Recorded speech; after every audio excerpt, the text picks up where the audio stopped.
Hey guys, welcome back to the channel Historical Tales for Sleep. Close your eyes. Hear the hollow growl of emptiness in 14th century villages. Imagine mud-choked fields, empty tables, children too weak to stand. This is not legends, this is medieval survival. Tonight, we listen to the whispers of hunger from forgotten peasants who endured under feudal shadows. The Great Famine strikes in 1315. Relentless rains began to wash away Europe's harvests. Fields flooded, livestock starved, and seed grain rotted. Within months, food prices tripled, and desperate peasants ate roots, bark, even horses and dogs. Some stories spoke of cannibalism. The Great Famine didn't merely shrink bodies, it shattered hope. Great Famine of 13151317. The Great Famine of 1315 to 1317, occasionally dated 1315 to 1322, was the first of a series of large-scale crises that struck parts of Europe early in the 14th century. Most of Europe, extending east to Poland and south to the Alps, was affected. The famine caused many deaths over an extended number of years and marked a clear end to the period of growth and prosperity from the 11th to the 13th centuries. The Great Famine started with bad weather in spring 1315. Crop failures lasted through 1316 until the summer harvest in 1317, and Europe did not fully recover until 1322. Crop failures were not the only problem. Cattle disease caused sheep and cattle numbers to fall as much as 80%. The period was marked by extreme levels of crime, disease, mass death, and even cannibalism and infanticide. The crisis had consequences for the church, state, European society, and for future calamities to follow in the 14th century. Famines were familiar occurrences in medieval Europe. For example, localized famines occurred in the Kingdom of France during the 14th century in 1304, 1305, 1310, 1315 to 1317, the Great Famine, 1330 to 1334, 1349, 1351, 1358 to 1360, 1371, 1374 to 1375, and 1390. In the Kingdom of England, the most prosperous kingdom affected by the Great Famine, there were additional famines. In 1321, 1351, and 1369, according to official records about the English royal family, an example of the best off in society, for whom records were kept. The average life expectancy at birth in 1276 was 35.28 years. Between 1301 and 1325. During the Great Famine, it was 29.84 years. But between 1348 and 1375, during the plague, it was only 17.33 years. The average life expectancy figures are skewed by child mortality rates, which were naturally high even during non-famine years. However, this demonstrates the steep population drop between 1348 and 1375 of about 42%. During the medieval, warm period, 10th to 13th centuries, the population of Europe exploded compared to prior eras and reached levels that were not matched again, in some places, until the 19th century. Indeed, parts of rural France are still less populous than in the early 14th century. The yield ratios of wheat, the number of seeds one could harvest and consume per seed planted, had been dropping since 1280, and food prices had been increasing. After favorable harvests, the ratio could be as high as 7 to 1, but after unfavorable harvests, it was as low as 2 to 1, that is, for every seed planted. 2 seeds were harvested, one for next year's seed and one for food. By comparison, Modern farming has ratios of 30 to 1 or more. See agricultural productivity. The onset of the Great Famine followed the end of the medieval warm period. Between 1310 and 1330, Northern Europe saw some of the worst and most sustained periods of bad weather in the Middle Ages, characterized by severe winters and rainy and cold summers. The Great Famine may have been precipitated by a volcanic event and occurred during the Little Ice Age. Changing weather patterns, the ineffectiveness of medieval governments in dealing with crises, and population level at a historical high, made it a time with little margin for error in food production. Great Famine in the spring of 1315. Unusually heavy rain began in much of Europe. Throughout the spring and the summer, it continued to rain, and the temperature remained cool. Under such conditions, grain could not ripen, leading to widespread crop failures. Grains were brought indoors in urns and pots to keep dry. The straw and hay for the animals could not be cured, so there was no fodder for the livestock. The soil became extremely moist from the heavy rain, making it impossible to plough the fields ready for planting.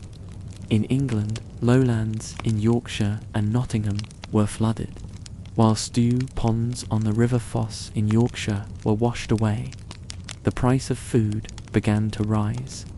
Prices in England doubled between spring and midsummer. Salt, the only way to cure and preserve meat, was difficult to obtain because brine could not be effectively evaporated in wet weather. As a result, its price increased from 30 to 40 shillings. In Lorraine, wheat prices rose by 320%, making bread unaffordable to peasants. Stores of grain for long-term emergencies were limited to royalty, lords, nobles, wealthy merchants, and the church. Because of the general increased population pressures, even lower than average harvests meant some people would go hungry. There was little margin for failure. People began to harvest wild edible roots, grasses, nuts, and bark in the forests. A number of documented incidents show the extent of the famine. Edward II of England stopped at St. Albans on 10 August 1315 and had difficulty finding bread for himself and his entourage. It was a rare occasion in which the King of England was unable to eat. In Bristol, the city's chronicles reported that in 1315 there was a great famine of dearth, with such mortality that the living could scarce suffice to bury the dead. Horse flesh and dog's flesh was accounted good meat, and some eat their own children. The thieves that were in prison did pluck and tear in pieces such as were newly put into prison, and devoured them half alive. The French, under Louis X, tried to invade Flanders, but in low-lying areas of the Netherlands, the fields were soaked and the army became bogged down and were forced to retreat, burning their provisions where they abandoned them, unable to carry them away. In spring 1316, it continued to rain on a European population deprived of energy and reserves to sustain itself. All segments of society, from nobles to peasants, were affected, but especially the peasants, who represented 95% of the population and who had no reserve food supplies to provide some measure of relief.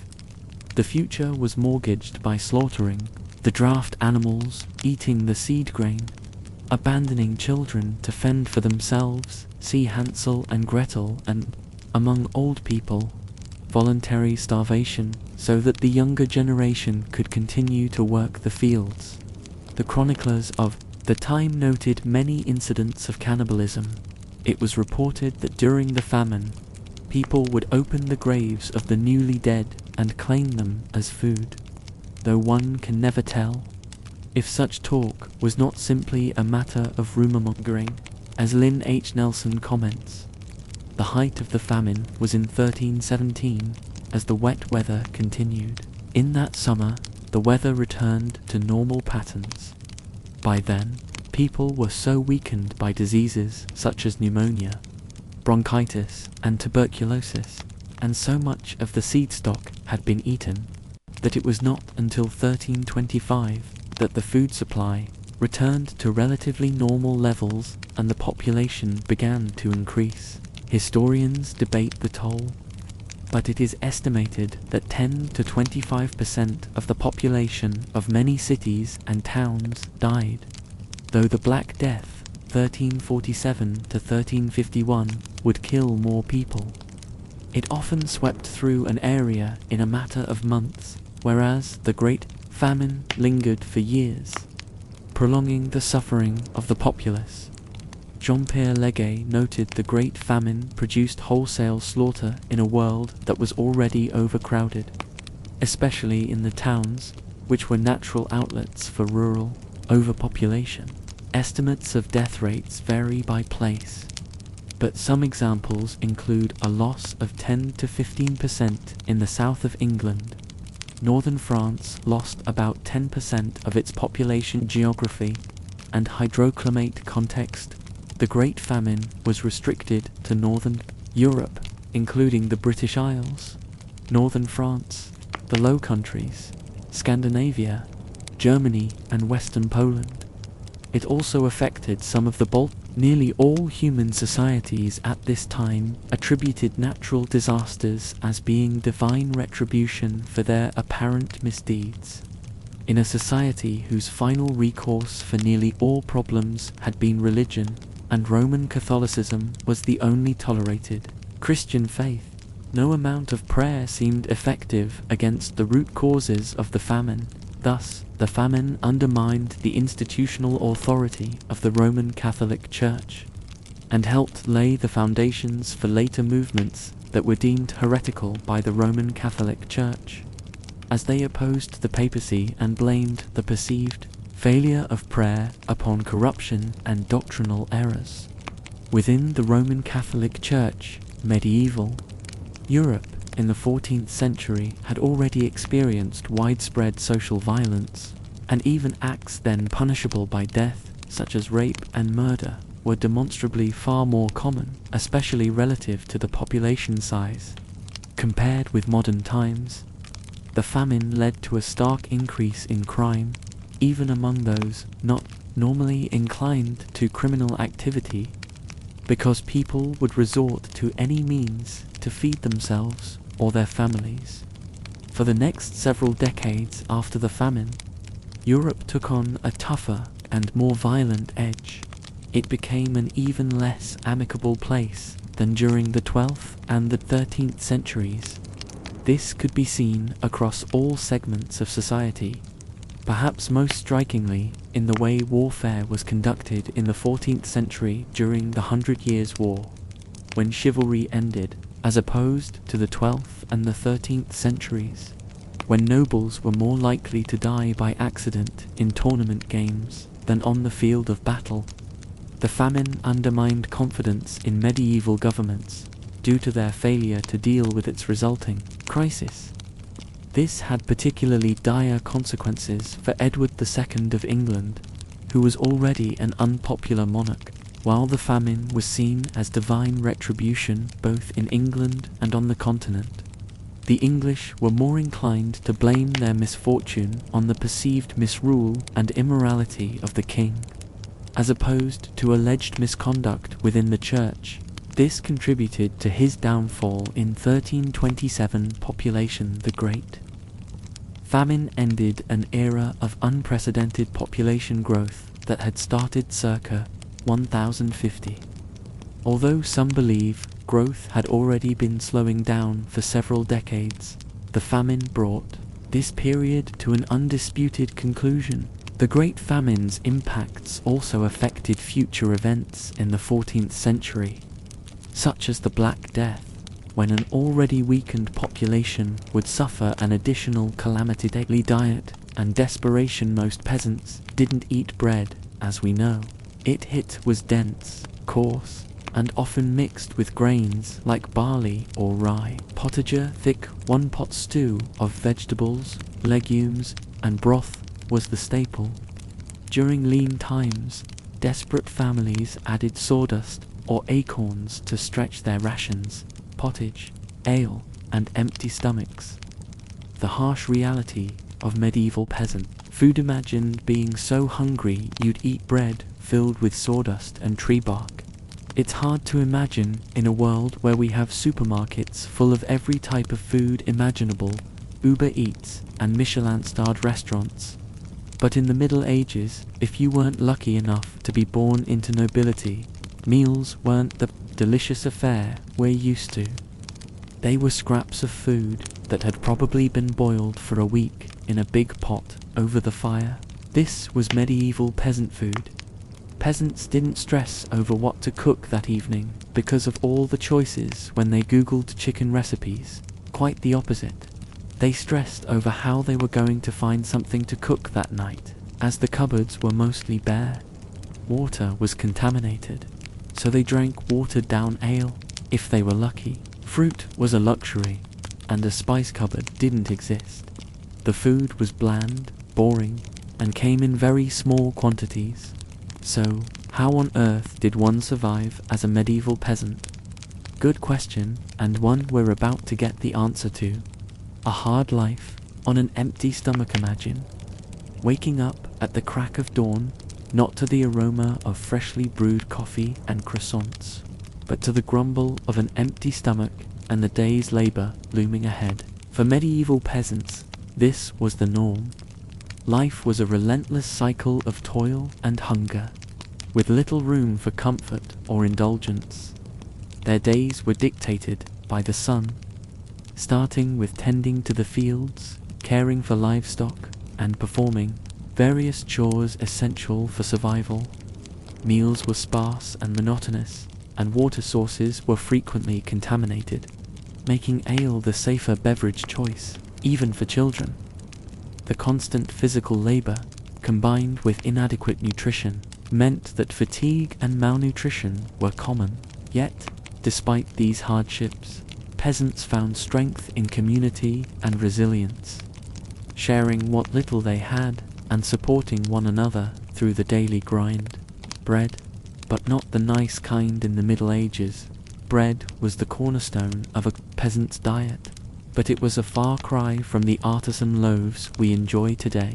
This bread was dense and coarse, and often made from a mix of grains like rye, barley, and oats.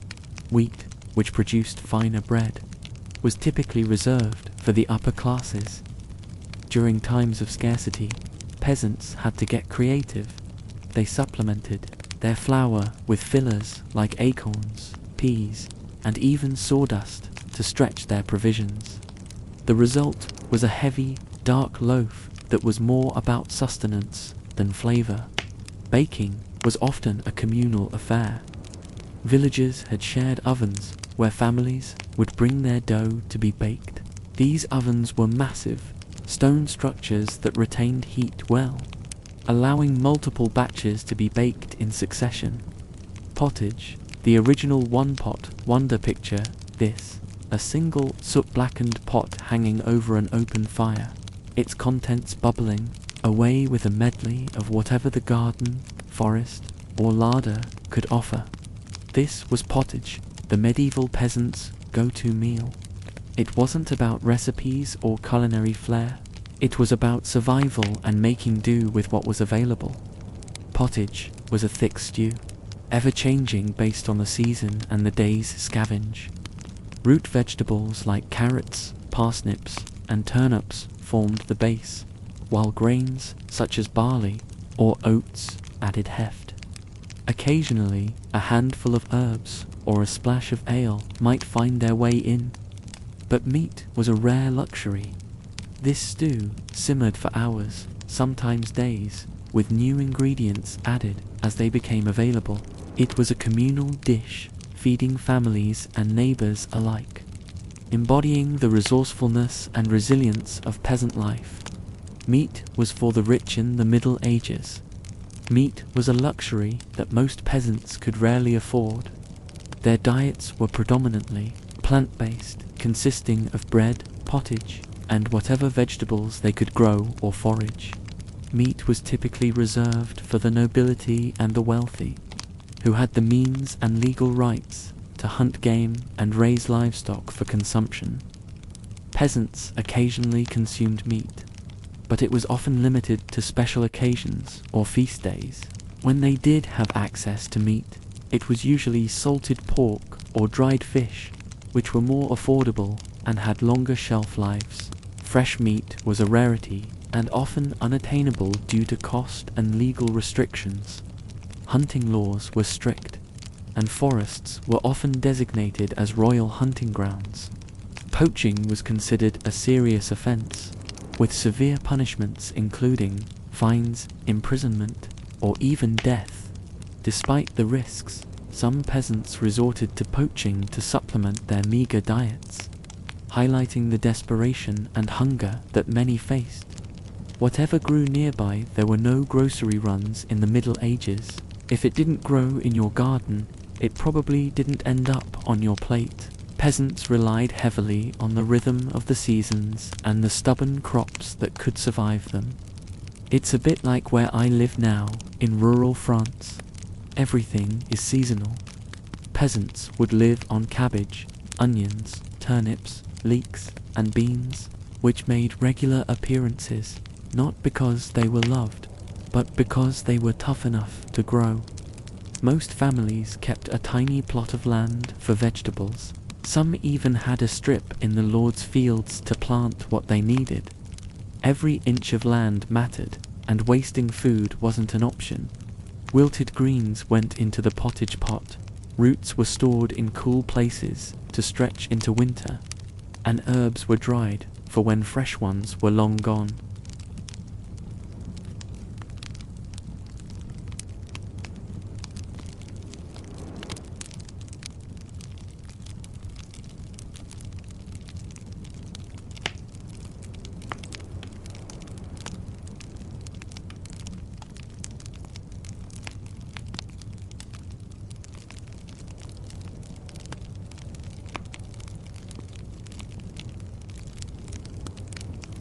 Beyond the garden, foraging was essential.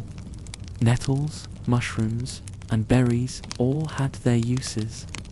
However, foraging came with risks because some plants were toxic and not every mushroom was friendly. Still, peasants knew their local land like the back of their weathered hands. Dairy? If you had a cow or a goat, if you were lucky enough to own a cow or a goat, or shared one with neighbors, you had a steady source of nutrition that didn't involve digging or foraging. But milk wasn't something you poured into a glass. It didn't keep, and without refrigeration, it turned fast. So peasants made use of every drop. Milk was churned into butter, curdled into cheese, or used in cooking to stretch out other ingredients. The goal was always the same: nothing wasted. Even the whey left over from cheese making had a purpose, poured into stews or fed to pigs. Eggs were another small luxury. A few chickens scratching around the yard could mean protein on the table without slaughtering anything. But like everything else, it was seasonal. Hens didn't lay much in winter. If times got really hard, the chickens might end up in the pot to dock drinks. Don't touch the water if you lived in a medieval village. Water was not your friend. Wells could be filthy. Streams were often shared with animals, laundry, and worse. Disease spread easily, and you couldn't count on clean drinking water. Most peasants brewed their own. It was cheaper than buying from a tavern, and ingredients, like barley and hops, were sometimes grown nearby or substituted with herbs. Brewing days were long, messy, and took up precious firewood. But having a jug of weak ale on the table meant one less thing to worry about. You'd water down what little ale you had left to make it last. Feast days, a brief taste of more for most of the year. Meals were repetitive and rough, but on church feast days, things got slightly better. These were the rare moments when a peasant might have meat, a bit of pie, or something sweet, if only in small amounts. Feast days marked religious holidays, and there were a lot of them, over 50 in some years. Not everyone got time off, especially during harvest, but when they did, it was a welcome break from the grind. The village might gather for a shared meal, with everyone bringing what they had.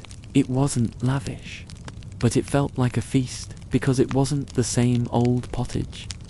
If you worked for a monastery or a wealthy landowner, you might be given a bit of roast or a meat pie to mark the occasion. Ale would flow more freely, and there might even be music or dancing. For a day or two, the hunger eased and life felt almost festive. Seasons of scarcity in medieval villages. Spring was called the hungry gap. Winter stores were running out, but new crops hadn't grown yet. That meant weeks or months of scraping together whatever you could find. Dried beans, a crust of bread, and some old onions if you were lucky. If you weren't, you went without. Preserving food was a challenge. Salted meat, pickled vegetables, and dried herbs only lasted so long, and most peasants didn't have enough to preserve in the first place. Winter meant rationing, spring meant hoping, and summer meant working harder than ever to make sure the next winter didn't kill you. If the harvest failed, things turned grim fast. Flood, frost, and drought could wipe out the grain that was supposed to feed the village. Hunger made people desperate. Stealing wasn't about greed, it was survival, and sometimes there simply wasn't anything left to steal. Scarcity shaped every decision. You couldn't afford to be picky. You couldn't afford to waste. Every bite was counted, every meal a small win in the fight to stay alive another day. In our throwaway society, we could learn a thing or two from medieval peasants. They knew how to survive and didn't waste a thing. Everything had more than one purpose, and people didn't take anything for granted. Pottage food, cooked in a pot, is a term for a thick soup or stew, made by boiling vegetables, grains, and, if available, meat or fish. It was a staple, food for many centuries. The word pottage comes from the same old French root as pottage, which is a dish of more recent origin. Pottage ordinarily consisted of various ingredients, sometimes those easily available to peasants. It could be kept over the fire for a period of days, during which time some of it could be eaten and more ingredients added. The result was a dish that was constantly changing. Pottage consistently remained a staple of poor people's diet throughout most of 9th to 17th century Europe. The pottage that these people ate was much like modern-day soups. When wealthier people ate pottage, they would add more expensive ingredients, such as meats. Preparation pottage was typically boiled for several hours until the entire mixture took on a homogeneous texture and flavor. This was intended to break down complex starches and to ensure the food was safe for consumption. It was often served, when possible, with bread. Biblical references in the King James Bible translation of the story of Jacob and Esau in the book of Genesis. Esau, being famished, sold his birthright, the rights of the eldest son, to his twin brother Jacob in exchange for a meal of bread and pottage of lentils. Gen 25 to 29:34. This incident is the origin of the phrase, a mess of pottage, which is not in any biblical text to mean a bad bargain, involving short-term gain and long-term loss. In the Revised Standard Version, Catholic edition translation of the Bible, the prophet Elisha purifies a pot of poisoned pottage that was set before the sons of the prophets. England pottage was a staple of the medieval English diet. During the Middle Ages, it was usually made with grains, legumes, vegetables, and occasionally meats.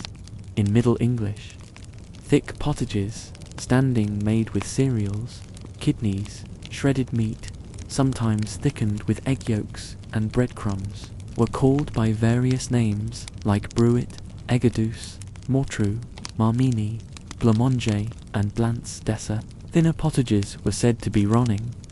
Frumenty was a pottage made with freshly cleaned wheat grain that was boiled until it burst, allowed to cool, then boiled with broth and either cow's milk or almond milk, and thickened with egg yolk, and flavored with sugar and spices.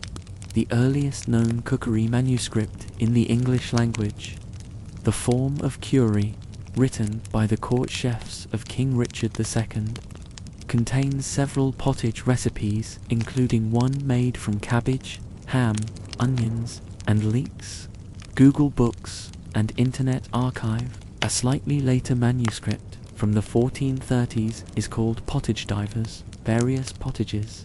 During the Tudor period, a good many English peasants' diets consisted almost solely of pottage and self-cultivated vegetables, such as carrots. An early 17th century British recipe for pottage was made by boiling mutton and oatmeal with violet leaves, endive, chicory, strawberry leaves, spinach, langue de beef, marigold, flowers, scallions, and parsley. France pottage was a common dish in the medieval cuisine of northern France, and it increased in popularity from the High Middle Ages onward. The word portage, as a culinary term, appears as early as the mid-13th century, describing a wide variety of boiled and simmered foods. Some potages were very liquid, while others were relatively solid, with ingredients like bread, pulses, or rice that fully absorbed the liquid. Other potages resembled ragots and other dishes that were recognized as enter-er-ease in the 17th century and later. Still others were Parisili use of the term among the earliest texts to include recipes for potages is La Viandia c. 1300, which includes 27 recipes for various potages, placed under the heading Pottages, Lyons thickened potages. In some manuscripts, recipes for potages or pottages also appear in La Magie de Paris, 1393, under various headings, including Espices or sans espices, with or without spices, and lions or non-lions, thickened or not, and in the Petit Tract Alcool Varese, La Monnaie de Faire Cuisine c. 1536, more widely known from a later edition titled Livre Fort, Excellent de Cuisine, 1542, in the Petit Tract, in a collection of menus, be at the end of the book. Pottages compose one of the 4 stages of the meal. The first stage is the entrée de table, entrance to the table. The second stage consists of pottages, foods boiled or simmered in pots. The third consists of one or more services, de-roast meat or fowl roasted in dry heat, and the last is the issue de table, departure from the table. These 4 stages of the meal appear consistently in this order in all the books that derive from the Petit Tract. The terms entrée de table and issue de table are organizing phrases, describing the structure of a meal rather than the food itself. The terms pottages and roast indicate cooking methods, but not ingredients. The menus, though, give some idea of both the ingredients and the cooking methods that were characteristic of each stage of the meal. The essential element of the pottages was broth from meat, fowl, fish, or vegetables. Some pottages were simple broths. Others included veal, boar, furred game, boiled fowl and game birds of all sorts, and fish. Others included only vegetables like leeks, marrows, and lettuce.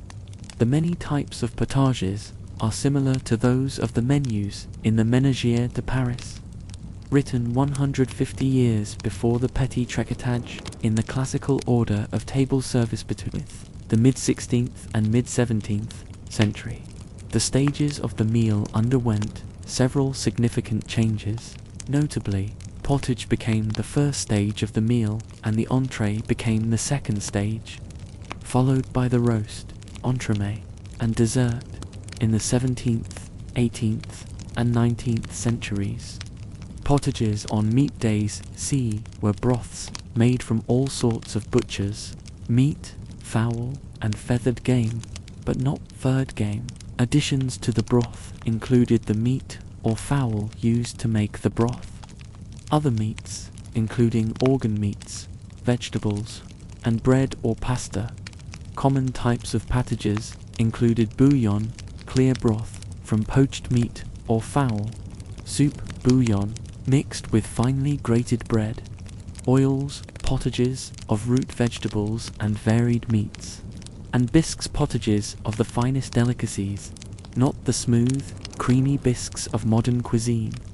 On lean days, fish replaced meat and fowl in every stage of the meal other than dessert. Meat and fowl broths were replaced by fish broth, vegetable purees, milk or almond milk, and juices of various vegetables like asparagus, artichokes, and mushrooms. Animal fats were replaced with butter and sometimes with oil. Additions to the broth included a wide variety of fish, shellfish, crustaceans, turtles, frogs, and even scoters, a sea deck, not a fish. Vegetable pottages were also common on lean days. Many made of vegetables that appeared almost exclusively on lean days, such as cabbage, lettuce, onions, leeks, carrots, lentils, pumpkin, turnips, and white and black salsify.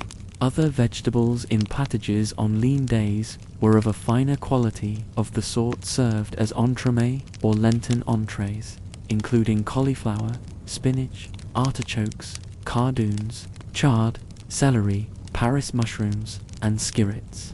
Out of Lent, pottages on lean days sometimes also included ex-colonial American Native American cuisine also had a similar dish, but it was made with maize rather than the traditional European grain varieties. Indian succotash, sometimes called pondominist or Indian pottage, was made with boiled corn and, when available, meat such as venison, bear, moose, otter, raccoon, or beaver. Fish such as shad, eel, or herring could be used in place of the meat. Kidney beans were sometimes mixed into Indian pottage, along with vegetables such as Jerusalem, artichoke, pumpkin, and squash. Ground nuts such as acorns, chestnuts, or walnuts were used to thicken the pottage. In the cuisine of New England, pottage began as bean porridge, vegetables, seasonings, and meat. Fowl or fish, this simple staple of early American cuisine eventually evolved into the chowders and baked beans. Typical of New England's cuisine, a version of Scotch barley broth is attested to. In the 18th century colonial recipe collection called Mrs. Gardner's Family Receipts, pottages were probably served at the first Thanksgiving Spanish cuisine according to Spanish cuisine religious customs. If a festa doble, a double feast in the church, fell on a meat day, 2 consecutive pattaya courses were served, one of which would be a cheese-topped rice or noodle dish. The other, a meat stew Catalan. Guisat, cooked in salsa made from wine, vinegar, parsley, spleen, liver, saffron, egg yolks, and assorted spices. 2 pattaya courses were also served for fish days. First, high-quality spinach from the monastery gardens topped with peppers, or cabbage, or lettuce, if spinach could not be found, followed by either a bowl of semolina, noodles, or rice cooked in almond milk, or a grain bowl of semolina groats seasoned with cinnamon. Foraging and famine foods. When gardens failed, survival meant heading into the forest. Peasants foraged herbs, nuts, berries, and even tree bark. These morsels, along with wild nettles and peas, were sometimes the only thing standing between a family and starvation. Farmers and peasants, food and the harvestry claiming land. The available technology limited the size of the village. All the land its residents worked had to be within close enough walking distance for the peasant to be able to walk back and forth to his field, and do a full day's work within 12 to 14 hours. In other words, most of the land that peasants farmed was within a 1-hour walk from the village, and much of it was closer. These limitations meant that a medieval village could quickly become pressed for land as its population grew, and some techniques were developed to extend a village's arable land, or at least to make it more fertile.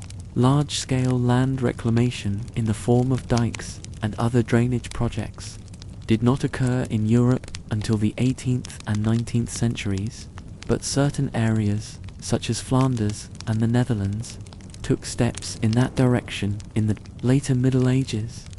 It is possible to drain land by ploughing in a direction that facilitates runoff, such as on top of a ridge, and there are examples of peasants in England and France using this technique when planning fields. Ways to increase the fertility of the soil were employed more widely than such attempts at land reclamation. The traditional and least labor-intensive method was to leave a field alone for a season, that is, to let it lie fallow. Depending on their resources, peasants also amended the soil. In parts of England, marl was spread on fields.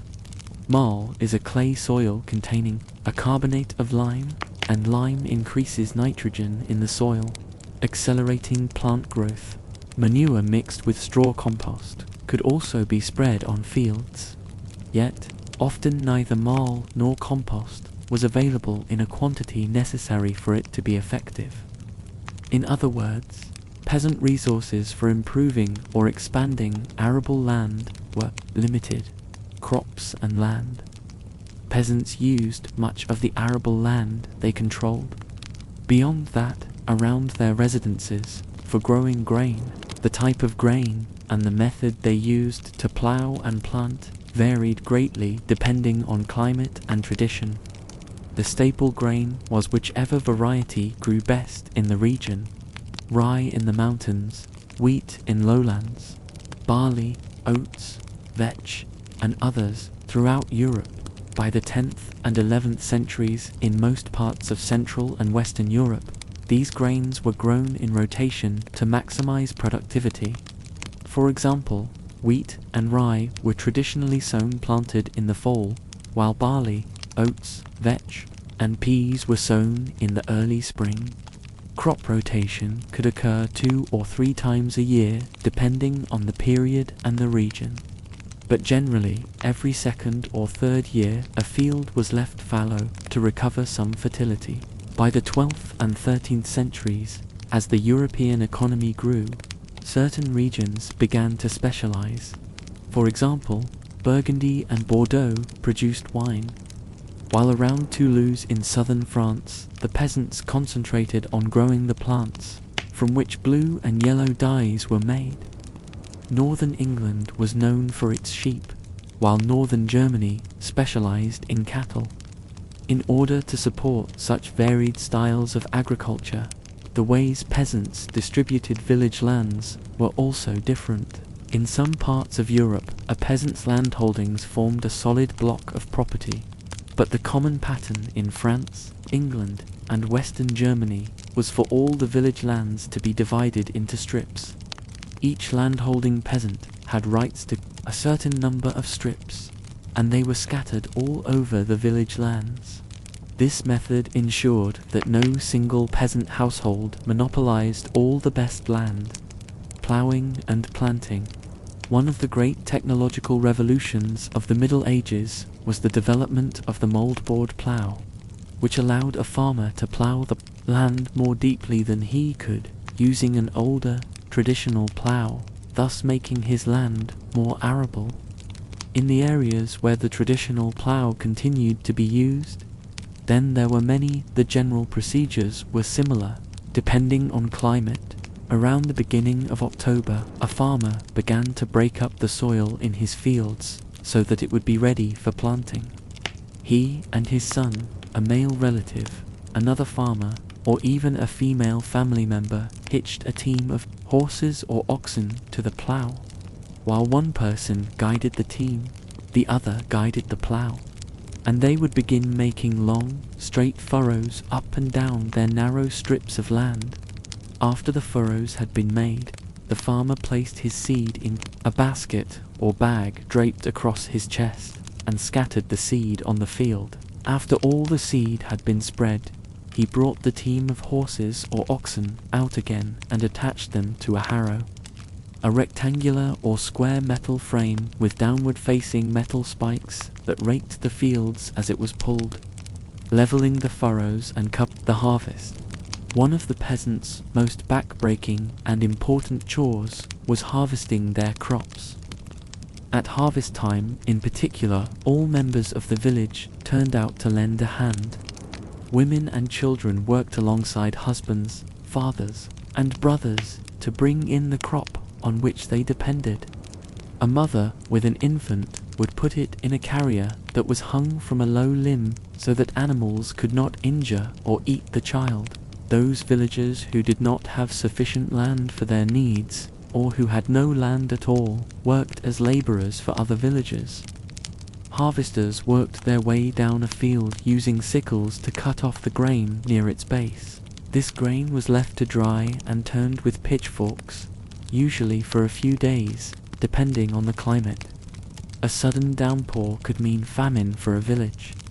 Once the grain was dry enough so that it would not rot while stored, it was gathered into bundles, sheaves, and brought back to buildings where it would be kept. The poorest peasants might end up carrying these bundles on their backs, but normally several wagons owned by the most prosperous peasants in the village were hired out to carry the grain. Once the harvest had been gathered, peasants opened the barriers around the fields, and cattle and other livestock were allowed to graze on the stubble chaff, gathering food. Peasants had other sources of food besides the grain they grew in their fields. In their tofts, they grew garden vegetables appropriate to their climate, including radishes, celery, carrots, cabbage, onions, lettuce, and spinach. They also might have a few fruit and nuttain ox herds. Joba, medieval lord, prepared lists of customary rents and services that he was owed, and generally bound them together in a book known in England as a customal. The following excerpt is from the Bleeden Customal, prepared in Bleeden in southwestern England during the early 13th century. It describes the duties of an ox herd who worked on the manors of St. Swithin's Priory in Winchester.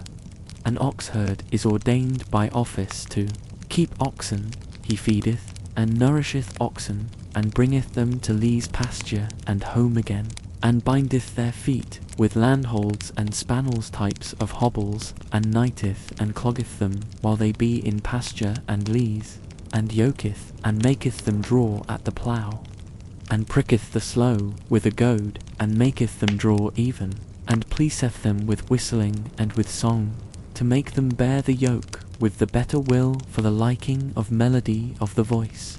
And this herd driveth and ruleth them not only to eat, but also to tread and to thresh. And they lead them about upon corn, to break the straw in threshing and treading the flour. And when the travail is done, then they unyoke them, and bring them to the stall, and feed them thereat. When he fastens the cattle of the Lord in the byre in winter, he must watch over them, and get the hay and straw which they must eat, and he will carry it into the byre, and he will have what is left before to oxen, which is called aught. For the whole time the oxen of the Lord are standing in the byre, and he will have his own ox fastened between two oxen of the Lord from Christmas Eve to noon on Ascension Day, and he will watch over the oxen and cows and the other beasts of the Lord in the byre day and night, and he will give them to eat, and will water them when it is needful. Source: George C. Homans, English Villagers of the 13th Century New York, Norton, 1941, p. 47. Trees: apple, pear, cherry, plum, chestnut, walnut, and almond trees, are frequently mentioned in medieval documents. Peasants also brewed beer or made wine from their grain or grapes. Beer in Northern Europe and wine in Southern Europe were staple foods. Moreover, peasants had the right to gather food in the forest, which made available to them various herbs, fruits, and nuts, as well as wild mushrooms. Peasants were, however, prohibited to hunt and often not allowed to fish, and the penalties for violating these laws could be quite severe. Such regulations meant that peasant foods, especially for poorer peasants, were mostly limited to vegetables and fruits. Storing and preserving food, it is estimated that an adult man in the Middle Ages needed at least 4,500 calories a day to support his activities, a figure that is almost twice the recommended caloric intake for an average modern man. With such needs, it is not surprising that the bulk of a peasant's time was devoted to gathering and preserving food. Moreover, much of a medieval peasant's food supply was available only seasonally. Fruits and nuts were harvested when they were ripe, and certain seasons were known by what fruits appeared then. Some of whatever food was gathered needed to be kept for times of hardship, so preservation was a central problem and an important chore. Although cereals could be stored year-round in sheds, bins, or even in the rafters, there was always a chance that they would spoil or that rodents would get into them. When cereals were made into flour, they had a longer shelf life. Because beans and peas could be dried for use year-round, they were staples in a peasant diet. Peasants also preserved cow and goat milk by making it into butter and cheese. Butter was packed in salt, and the reduced water content of cheese made it keep better. When meat was available, it was salted and dried, and before it was used, it had to be soaked in water several times. Meat was also a seasonal commodity because of the expense of keeping livestock through winter. November was known as butchering month, when elderly and excess livestock was killed and meat was salted. As a result of their methods of obtaining food and their means of storing it, peasants had an extremely uneven diet, with feasts and famines occurring within months of one another. Daily meals. Although peasants had access to various foodstuffs, basic peasant food was quite simple. Generally, meals were cooked over the fire in a pot into which had been put water, grains, and peas or beans. The mixture could be made more appetizing by adding herbs, other vegetables, fat, oil, or even a pinch of salt, depending on their availability and a peasant's wealth. Medieval peasants generally did not eat breakfast. Normally, the first meal was eaten between 10 a.m. and noon after. A morning's work had been accomplished. Supper was eaten in the early evening. The first meal was usually the largest, and if extra foodstuffs, such as meat, were available, they would appear on the table then. When meat was to be served, it was roasted beside the fire, and a wooden platter or container was placed under it to catch the drippings. This fat was useful in cooking and as grease for other household uses, such as softening chapped hands and oiling shoes. Beer and wine were another source of vitamins and calories for peasants, with the choice of beverage depending on region. The production of beer and wine for household use was most frequently women's work.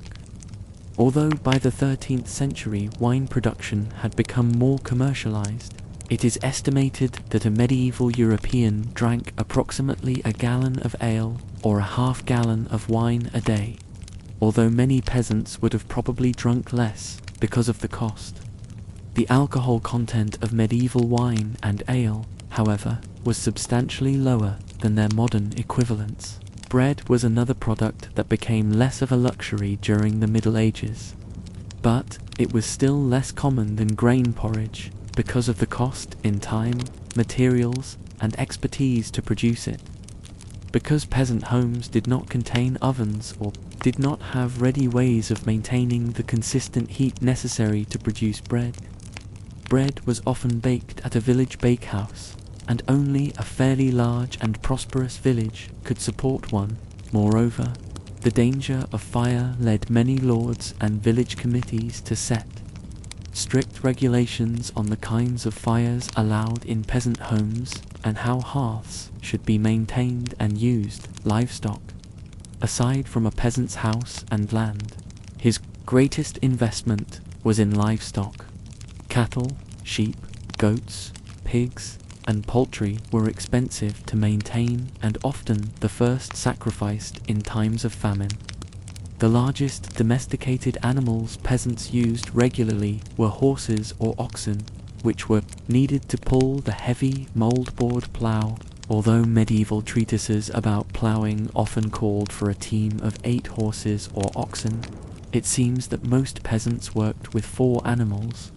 Oxen were cheaper to obtain and could tolerate coarser feed, but horses did not require any more feed and did half again as much work, making horses preferred draft animals. Given the costs of such animals, peasants combined their resources to buy a team or rent one from a prosperous neighbor. One reason that horses or oxen were expensive to support was that medieval peasants rarely cultivated hay just to feed their animals. Farmers relied on that natural hay that grew near rivers and streams, or in other low, wet places, and mowed these areas when they could.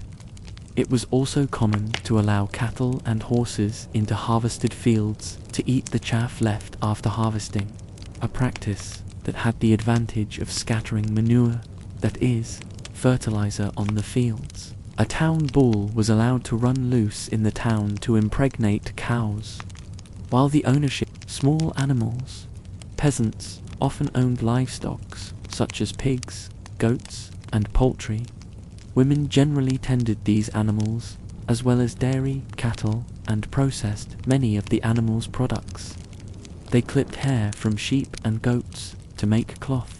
They milked cows and churned the milk to produce butter and eggs. They collected eggs from chickens, which laid them all around the chicken yard, and sometimes pecked at the egg gatherers, while many animals were kept in the farmyard around the peasant residence. Others grazed on common lands, and some escaped from their enclosures. For example, pigs and other smaller livestock ran half wild. Many villages and even cities had individuals whose job it was to turn the villagers' livestock into the woods in the morning so that pigs and other animals could fatten themselves on the nuts and plants there. At times, the livestock was gathered in the evening, but certain animals, such as pigs, might be left in the woods for weeks at a time. Peasants identified their animals by brands or by marks carved into the animal. Cats and dogs were also part of a village, more as working animals than as pets. Dogs guarded the property and helped with herding and managing the livestock. Cats killed the rodents that tended to live in thatched roofs and got into the grain supply. The diet and culture of medieval peasant. Food. A deep dive into history in the tapestry of medieval society. Peasants formed the backbone, making up the vast majority of the population. Despite their essential role in sustaining the economy through agriculture, their lives were marked by hardship, poverty, and limited access to resources. One of the most telling aspects of their existence was their diet, which was shaped by their socio-economic status, the seasons, and the landscape they lived in. This article delves into the world of medieval peasant food, exploring the staples of their diet, their cooking methods, and the social and cultural significance of the food they consumed. Through this lens, we can gain insight into the daily lives of these often overlooked but crucial members of medieval society. The medieval peasant. Diet. Staple foods of the peasant diet. The diet of a medieval peasant was by necessity simple and largely plant-based. The cornerstone of their daily meals was bread. which provided the bulk of their caloric intake. Bread was typically made from barley, oats, or rye grains that were hardy and more reliable than wheat, which was often reserved for the upper classes. The quality of bread varied depending on the availability of grains and the skill of the baker. Coarse, dark bread was the norm, with finer, whiter bread being a luxury few peasants could afford. Alongside bread, pottage was another staple of the medieval peasant diet. Pottage was a thick, hearty stew made from boiling grains, vegetables, and legumes together. Ingredients for pottage varied widely depending on what was in season and available, but it often included onions, leeks, cabbage, peas, and beans. Pottage was highly versatile and could be adapted to include whatever the peasant had on hand, making it an essential part of their diet. Grains played a central role in the diet, not only as the base for bread and pottage, but also in the form of gruel or porridge. These dishes were typically made from oats or barley and were consumed for breakfast or as a simple meal at other times of the day. The reliance on grains was so pronounced that crop failures or poor harvests often led to severe food shortages and famine, highlighting the precariousness of the peasant diet. Limited access to meat for medieval peasants. Meat was a rare and precious commodity, reserved for special occasions or when livestock was cold due to age or illness. The everyday diet of a peasant was largely vegetarian, with meat making only occasional appearances. When available, the most common meats were pork, poultry, and, less frequently, mutton. Hunting was often restricted by law, with large game being reserved for the nobility, so peasants had to rely on small animals like rabbits or birds, or on animals they could raise themselves. Pork was particularly valued because it could be preserved through salting or smoking, ensuring a supply of protein during the winter months. Pigs were relatively easy to raise and feed, often foraging for their own food in the forest, making them an accessible source of meat for peasants. Poultry, such as chickens and ducks, provided not only meat but also eggs, which were an important part of the diet. However, these were often used sparingly, as they were also a valuable source of income when sold at market. Game meat, such as venison, was largely out of reach for peasants due to hunting laws that favored the nobility. However, in times of necessity, poaching became a risky means of supplementing the diet. The penalties for being caught poaching were severe, reflecting the rigid social hierarchies of medieval society. Dairy products and eggs. Dairy products like cheese, butter, and milk were crucial components of the peasant diet, especially during times when other sources of nutrition were scarce. Cows, goats, and sheep provided milk, which could be consumed fresh or processed into butter and cheese. These products were easier to store and could be kept for longer periods, making them valuable for sustaining the family through the lean winter months. Cheese, in particular, was a vital food source because it was high in fat and protein, both of which were essential for the heavy physical labor that peasants endured. The type of cheese varied, produced depending on the region and the animals available, but it was usually a simple, rustic variety. Far from the more refined cheeses enjoyed by the wealthy, eggs were another important source of protein and were more readily available than meat. Peasants often kept a small number of chickens, which could provide eggs regularly. These eggs were either consumed fresh, added to dishes like pottage, or preserved by methods such as pickling. The seasonal nature of egg production meant that they were more abundant in the warmer months, aligning with the natural rhythms of agricultural life. Foraged foods and herbs in addition to what they grew or raised. Medieval peasants supplemented their diet with foraged foods. The surrounding countryside offered a bounty of wild plants, berries, nuts, and mushrooms, which were gathered to enhance the limited diet. Herbs like parsley, thyme, and dill were not only used to flavor food, but also had medicinal purposes, reflecting the holistic approach to health and nutrition in medieval times. Foraging was a crucial survival skill, especially during times of food scarcity. Peasants relied on their knowledge of the local environment to identify edible plants and herbs, many of which played a dual role as both food and medicine. Berries, such as blackberries and raspberries, provided a sweet treat during the summer months, while nuts, like acorns and chestnuts, could be ground into flour or eaten as a snack. Cooking methods and food preparation. Common cooking methods. Medieval peasants had limited resources when it came to cooking, and their methods were simple and efficient. The most common cooking method was boiling, which was used to prepare pottage, gruel, and boiled vegetables. Boiling was practical because it required minimal equipment, just a pot and a source of heat, typically an open hearth. The communal nature of medieval villages meant that some peasants shared access to a larger cooking area or oven, where bread could be baked and larger meals prepared. Roasting was less common but still used, especially for special occasions when meat was available.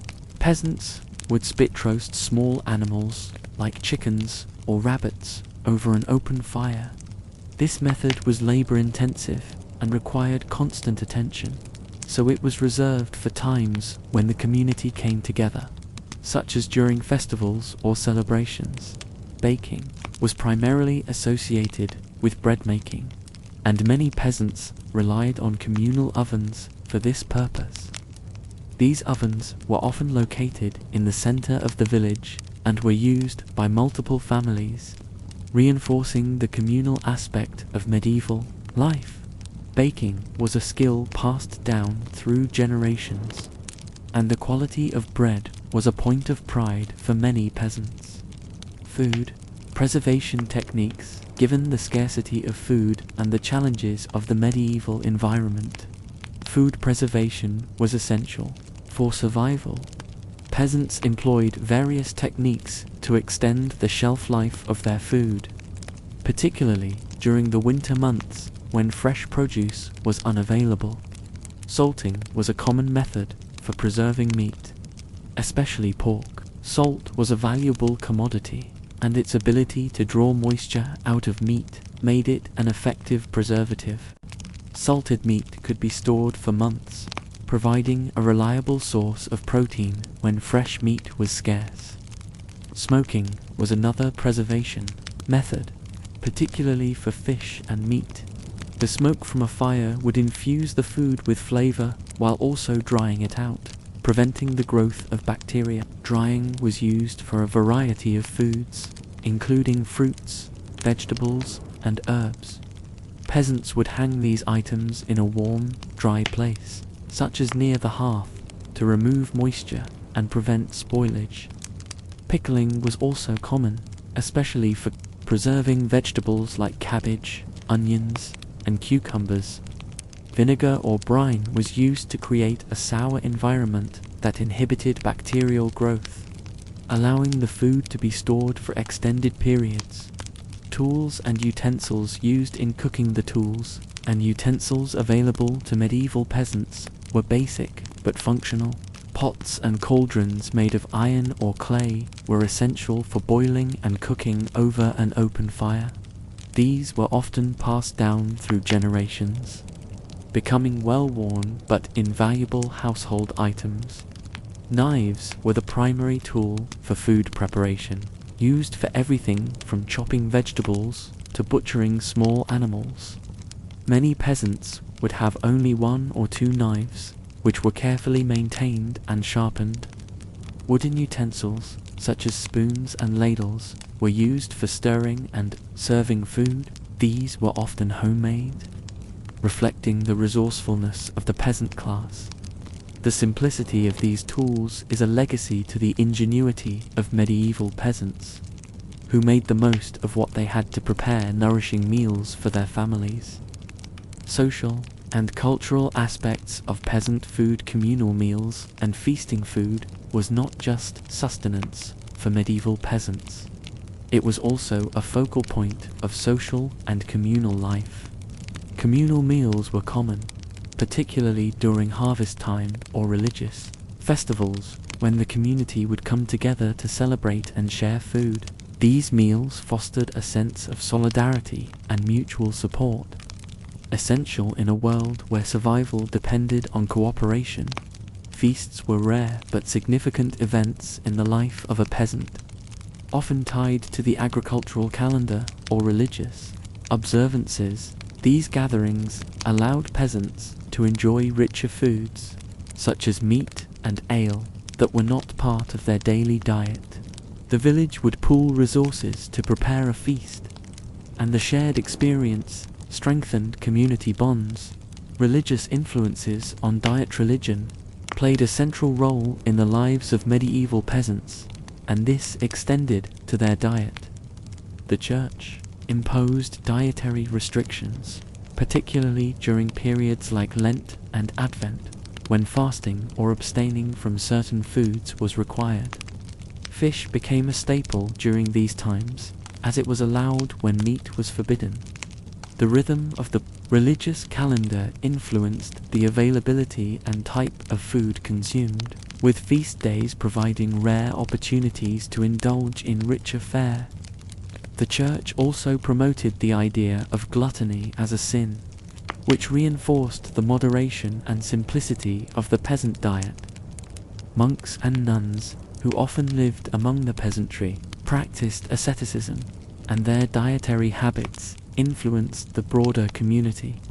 The emphasis on humility and restraint in food consumption was both a spiritual and practical response to the realities of medieval life. Seasonality and food availability. Diet of medieval peasants was inherently seasonal, dictated by the cycles of planting, growing, and harvesting. Spring and summer brought an abundance of fresh vegetables, fruits, and herbs, which were consumed fresh or preserved for the colder months. Autumn was the time for harvesting grains and preparing for winter, with activities like salting meat and storing root vegetables taking precedence. Winter, however, was a time of scarcity. The food available during this season was often limited to what had been preserved or stored. Bread, pottage, and salted meats became the staples, with little variety until the cycle began again in the spring. This seasonal rhythm was an inescapable aspect of peasant life, shaping not only their diet but also their daily activities and social calendar. Nutritional value and health implications. Nutritional content of the peasant diet. The medieval peasant diet, while limited in variety, provided the basic nutrients needed for survival. Grains were the primary source of calories, providing carbohydrates that fueled the hard labor required of peasants. Legumes like peas and beans were crucial for their protein content, especially in the absence of meat.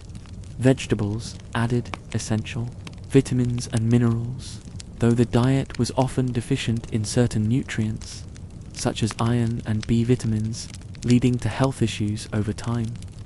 Dairy products and eggs contributed fat and protein, though their availability was seasonal and inconsistent. The overall diet was low in fat and high in fiber, with a focus on plant-based foods. While this diet was adequate for basic sustenance, it often fell short in providing the full optimal range of nutrients needed for health, particularly during the winter months. Common health issues. The farm-to-table movement, which advocates for locally sourced and sustainable food, echoes the medieval peasant approach to eating what was available from the land. This return to simplicity and sustainability in food has gained popularity in recent years, as people seek to reconnect with the natural rhythms of food production and consumption. Revival of interest in historical cooking. There has been a growing interest in historical cooking, particularly in recreating medieval dishes. Historical reenactments, medieval fairs, and specialized cookbooks have contributed to a revival of interest in the food of the past. These events and publications offer a glimpse into the daily lives of medieval peasants and allow modern audiences to experience the flavors and techniques that defined their diet. This revival is not just about nostalgia. It also offers valuable insights into how food was prepared and consumed in the past, providing lessons on sustainability, resourcefulness, and the cultural significance of food. Lessons from medieval peasant food. The medieval peasant diet, with its emphasis on simplicity, seasonality, and sustainability, offers valuable lessons for modern society. In a world where processed foods and fast food dominate, the principles of eating locally and seasonally can contribute to better health and a more sustainable food system.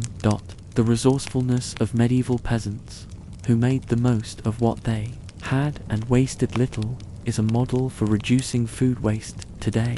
Their reliance on communal support and shared resources also serves as a reminder of the importance of community in ensuring food security and well-being. Conclusion. The food of medieval peasants was more than just sustenance.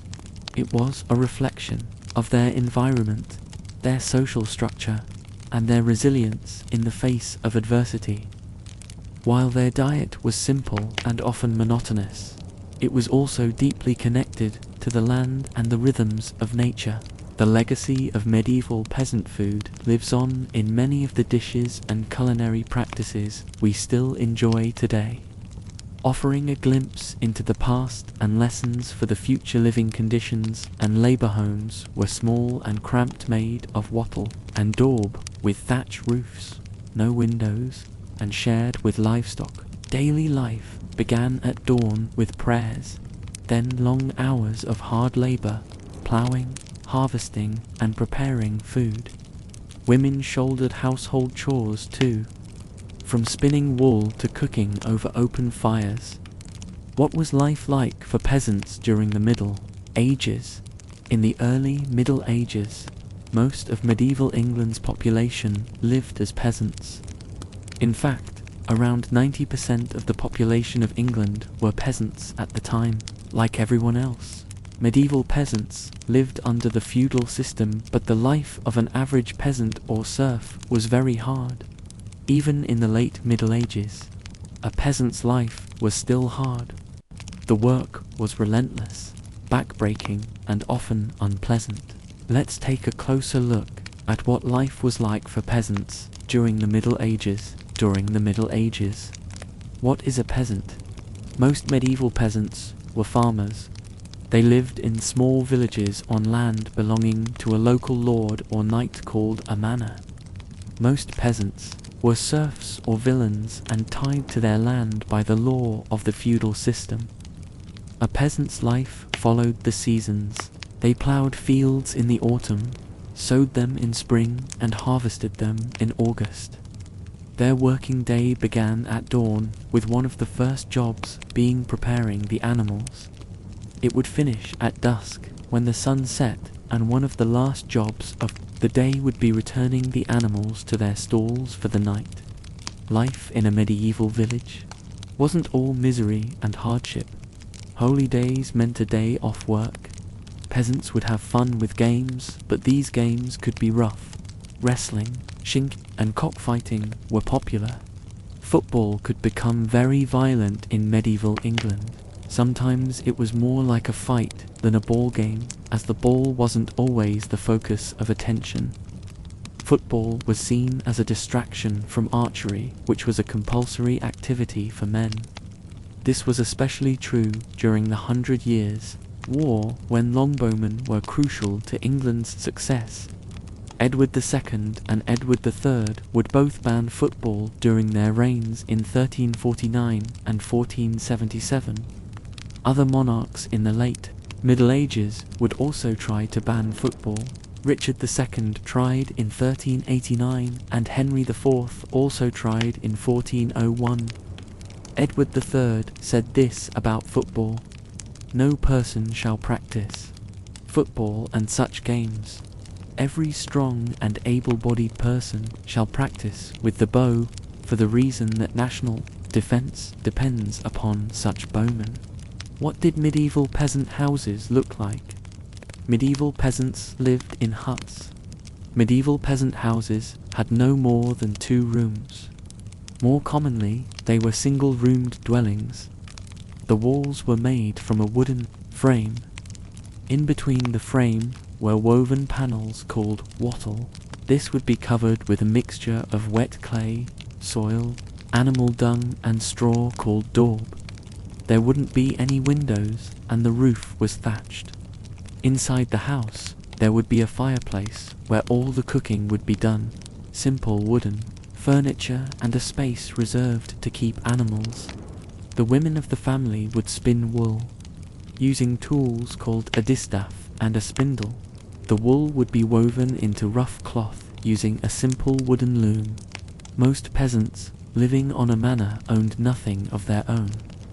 Their house, furniture, animals, and even clothes and food belonged to the lord who owned the land. What did medieval peasants eat? Peasants mainly ate vegetables that they had grown themselves, along with anything they had foraged from the local area, including nuts, berries, edible plants like nettles, and herbs like rosemary or sage. Water was unsafe to drink during the Middle Ages, so everyone, even children, drank a weak home-brewed beer. There was no sugar in medieval England, so honey was the only sweetener available. The most difficult time of year for a medieval peasant was the end of spring, when food stores ran low and crops hadn't begun to grow. A poor harvest could mean that some villagers would starve to death. Medieval peasants, who lived close to the sea or rivers, could catch fish to add to their diet. Fish could be dried or salted to preserve them in food stores for longer. Compared to today, salmon was viewed as a cheap food source, as there were so many in the country's rivers during the Middle Ages. In fact, there was so much salmon that apprentices would often add a salmon clause to their contracts, which prevented them from being fed salmon more than a fixed number of times per week. Meat was a luxury for medieval peasants and could usually only be eaten if a family killed one of their animals.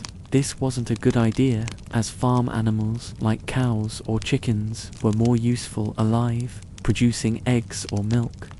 Some peasants would take their chances and go poaching in nearby woods for deer, rabbits, and pheasants. Peasants caught poaching ran the risk of losing a hand because all game animals were considered to be the property of the king. What did medieval peasants wear? Peasants would wear the simplest clothes that they could make at home.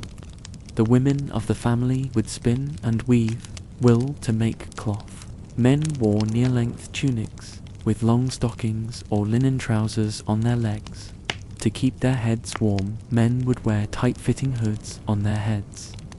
These were called capuchon hoods, and they had a small cape that covered the shoulders. 2. Women wore long dresses made from wool or linen under sleeveless tunics. They would wear wimples on their heads to cover their hair.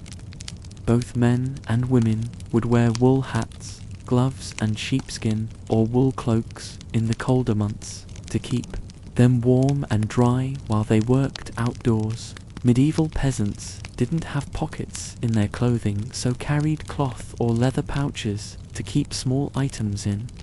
Medieval peasants wore boots made from leather. These were often knee-high to keep legs warm and dry while they worked outside. Some peasants tied gaiters around their legs to protect their trousers from getting muddy. Outside clothing was almost never washed. However, linen underclothes were washed. Medieval peasant houses were usually filled with wood smoke which clung to clothes and acted as a natural deodorant. Medieval peasant clothing began to change following the Black Death in the 1300s, as peasants were able to afford slightly better clothes. Peasant life in medieval Europe. A glimpse into daily struggles. Medieval Europe was marked by a hierarchical social structure, with peasants constituting the largest class. Peasants formed the foundation of medieval society, comprising the majority of the population. While the lives of the nobility and clergy have often been extensively studied, the daily struggles and experiences of peasants have received less attention. This article aims to provide a glimpse into the life of medieval peasants, focusing on their challenges, daily routines, and the legacy they left behind. The feudal system and peasantry. Medieval Europe was characterized by a feudal system, a social and economic structure that governed the relationships between the ruling classes and the peasantry. Peasants, also known as serfs, were tied to the land they worked on and were obligated to provide labor and resources to the lord of the manor in exchange for protection. They had limited freedom and were subject to the whims of their lords, who held significant power over their lives. Daily challenges and hardships. Peasants faced numerous challenges and hardships throughout their daily lives. They toiled from sunrise to sunset, engaging in backbreaking agricultural labor, often with insufficient tools and technology. Constant physical labor, combined with poor nutrition, led to a high prevalence of diseases and shorter lifespans among peasants compared to the upper classes. Additionally, peasants were vulnerable to natural disasters such as droughts, floods, and pests, which could devastate their crops and livelihoods. Agricultural labor and farming techniques. Agriculture formed the backbone of medieval peasant life. Peasants typically cultivated a variety of crops, primarily cereals like wheat, barley, and oats, as well as vegetables and fruits. They employed simple farming techniques, using crude plows and wooden tools to till the soil. Crop rotation, a common practice, helped maintain soil fertility.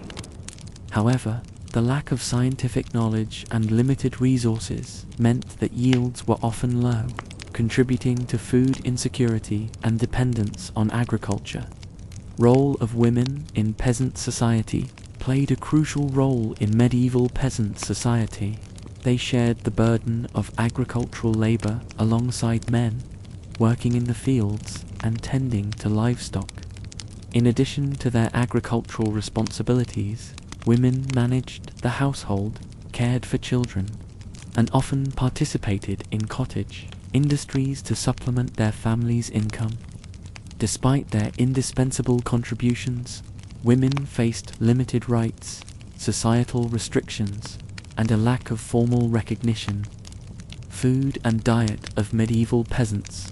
The diet of medieval peasants was predominantly based on locally available and affordable food sources. Their meals consisted mainly of grains, such as bread and porridge, along with vegetables, legumes, and occasionally meat. The scarcity of resources meant that meat consumption was a luxury reserved for special occasions. Peasants brewed their own ale and relied on communal baking ovens for bread production. The monotonous and nutritionally deficient diet of peasants contributed to their susceptibility to diseases and malnutrition. Housing and living conditions. Medieval peasants lived in simple, cramped dwellings made of earth, wood, and thatch. Houses were often shared by both humans and livestock, lacking proper sanitation and ventilation. Privacy was a luxury, as multiple generations of a family would occupy a single room. The lack of heating and insulation made winters particularly harsh, leading to frequent illnesses. Peasant settlements were often clustered around the lord's manor for protection and labor. Convenience. Health and medical care. Peasants had limited access to healthcare and medical services. Local healers, often women, relied on traditional remedies and herbal medicine to treat common ailments. However, serious diseases and injuries posed significant challenges due to the lack of advanced medical knowledge. Peasants often turned to superstitions and religious practices for protection and healing. Monastic infirmaries occasionally provided basic medical assistance, but these were inaccessible to most rural peasants. Religious beliefs and practices. Religion played a central role in the lives of medieval peasants. The Catholic Church held considerable influence, and peasants attended regular religious services, seeking solace and guidance in their daily struggles. They believed in the supernatural, with a deep fear of demons and witches. Peasants made regular pilgrimages to holy sites and sought blessings from local saints to ensure divine protection and prosperity. The Church also reinforced the social order and emphasized obedience to the ruling classes. Education and literacy. Among peasants, education and literacy were rare among medieval peasants. The majority were illiterate and had limited access to formal education. Basic skills, such as farming techniques, were passed down through generations within families and communities.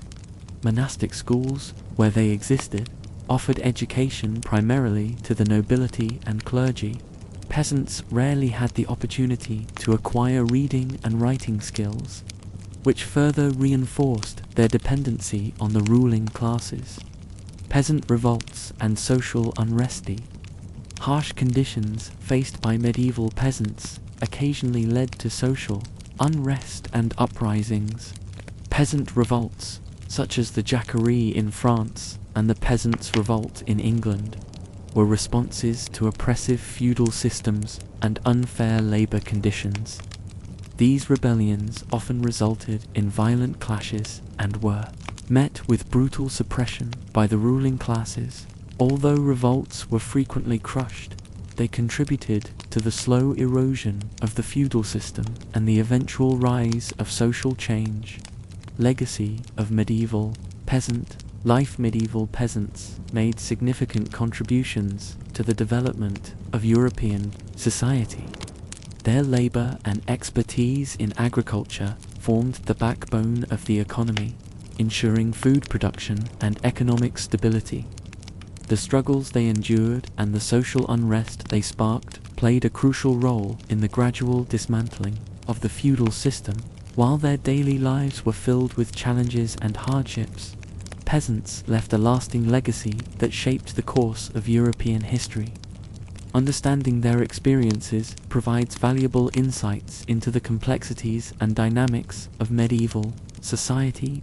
Medieval peasants' daily life, work and struggles of the common folk. Medieval peasants made up the vast majority of the population and formed the economic backbone of feudal society.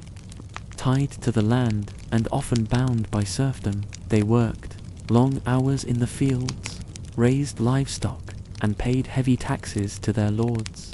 Despite their limited rights and harsh conditions, peasants built close-knit communities, practiced local traditions, and played a crucial role in sustaining medieval life. Whether free or unfree, their daily routines, seasonal labor, and struggles for survival reveal much about the human experience during the Middle Ages.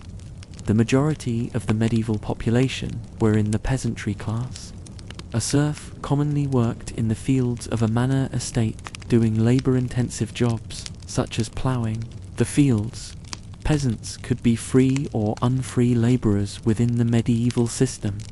Where did peasants work? Serfs commonly worked on the land estate of a lord in a medieval village in the countryside, around or in the vicinity of the lords of manor house, who was known as the lord of the manor. Serfs usually ploughed the fields and harvested crops such as barley and rye on the land of the manor estate. Where did peasants live? Peasants commonly lived in and around villages. Peasants were the most common people in medieval times. Peasants commonly worked and lived on manor estates owned by very important people, who were called nobles, such as lords and barons. Serfs were usually allowed the use of a small parcel of land on the lord's manor estate in which to live and grow food to support their own families. What were peasants' homes made of? The homes of the medieval peasants improved as the medieval period progressed. Peasant homes were commonly made of simple sticks that were covered in mud and straw. This cheap and effective style of building was called wattle and daub. Freemen, serfs, slaves, historians divided peasants into three categories, but different names and terms were used throughout medieval times to describe peasantry: freemen, serfs, slaves. Each category of the peasant class differs from the other in the sense that, while some had fairly good lives, others were more underprivileged or had more duties to attend to. Peasants' rank in the feudal system *freemen, the name itself would imply. A freeman was also a kind of peasant. What set him apart from slaves and serfs was that he had no master and was free to live his life. Freemen were not beholden to a lord and did not have to work in his manor. In effect, they were free to enter and exit lands whenever they wanted to. Serfs were the most common people of medieval times. Though not as badly treated as slaves, they likewise did not enjoy a sufficient amount of freedom. Moreover, they needed the permission of their lord to be able to travel from one place to another.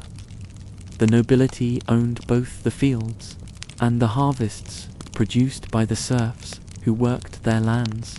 Serfs could take on a variety of jobs, such as ploughing the fields. Law and custom demanded that serfs worked on their masters' fields, consequently harvesting and gathering the crops that grew there. Serfs were permitted to buy their freedom. However, rarely could serfs free themselves through this method because of their disadvantaged circumstances. Strangely, if a serf decided to escape and was able to evade detection for a year or more, they could become freemen. Since they were mostly uneducated and untrained, serfs had to escape and hide their whereabouts for more than a year so they could return as freemen. Freemen were not tied to manors, so they could come and go as they pleased. Some even managed to set up shop and become business owners in due time. Slaves were the most disadvantaged population. They were often treated badly by the nobility they served. They were frequently bought or sold like common goods. They worked hard for their masters, who owned not only the land under their feet, but also the fruits of their labor. Slaves could not marry as they pleased. Marriage would only be valid if the noble gave his approval. Medieval peasants, the nobility, exerted a vast amount of power over the peasantry. In England and throughout Europe, peasants were made to swear an oath of fealty to their local lord and thus were beholden to him in every aspect of their lives. Law and custom demanded that they work on their master's fields, consequently harvesting and gathering the crops that grew there. Peasants were also required to collect firewood, winnow grains, and mow and stack hay in their living quarters. Taxes *the tithe. The life of a peasant was riddled with tax payments, besides paying rent to the lord, who regularly levied taxes. Peasants also had to pay another type of tax, the tithe. The tithe required peasants to pay 10% of their annual farm yield to the church to complete the terms and conditions of the tithe. Peasants may remit cash or send the fruits of their labor to the church. Many peasants dreaded the day they had to pay this tax, which reduced a great chunk of their income and benefited only a privileged few. Medieval peasants, daily routine peasants, generally got up just before sunrise to say their morning prayers, the reeve, otherwise known as the manor supervisor, would then assign tasks for the day. Women mostly stayed at home, tending to the chores, for example milking cows, cooking, washing, feeding livestock, weeding the garden, picking vegetables, weaving cloths, or getting water from the well. Peasant children worked with their mothers, and school was out of the question. At a certain age, boys would have to join their fathers on the fields or wherever their stations were. What did peasants eat? The type of food commonly eaten by medieval peasants was called pottage or pottage. It was a large pot of grains and vegetables cooked over a fire. Anything that was at hand could be thrown into the pot, such as potatoes, fish, and meat, added as and when required. Peasants also ate food such as black bread, cheese, and milk, often from a goat. Homes peasants commonly lived in wooden houses, plastered with wattle and daub, called cruck houses. These humble peasant abodes were built by adding straw, mud, and manure to a sturdy wooden frame. What work did peasants do? Peasants worked the land. However, some medieval peasants were fortunate enough to own a small parcel of land, but most medieval peasants were just labours. Medieval serfs, on the other hand, would not be able to own any land and would have to work on the Lord's land usually 3 days, a week and longer during busy times of the year such as harvest and when cultivating the land. Peasants, fast facts peasants, had to swear an oath of fealty to a lord, which was a pledge of allegiance to a lord. Ploughing the lord's fields was the main job of the medieval peasant, and they usually had to work to set time limits. Peasants, although they were not wealthy, had to pay many taxes called a tithe. The tithe had very strict terms that insisted that a medieval peasant also give cash or produce to the church as a taxation. Most medieval peasants lived in mud and straw houses that were plastered with wattle and daub and called cruck house. Medieval people, lower classes during medieval times, different names and terms were used to describe the commoner or peasantry classes, and many of the characteristics of this class of people overlapped. This gets more complicated as the medieval period spanned over 1,000 years. Cottagers were peasants who were deemed to be of a lower class.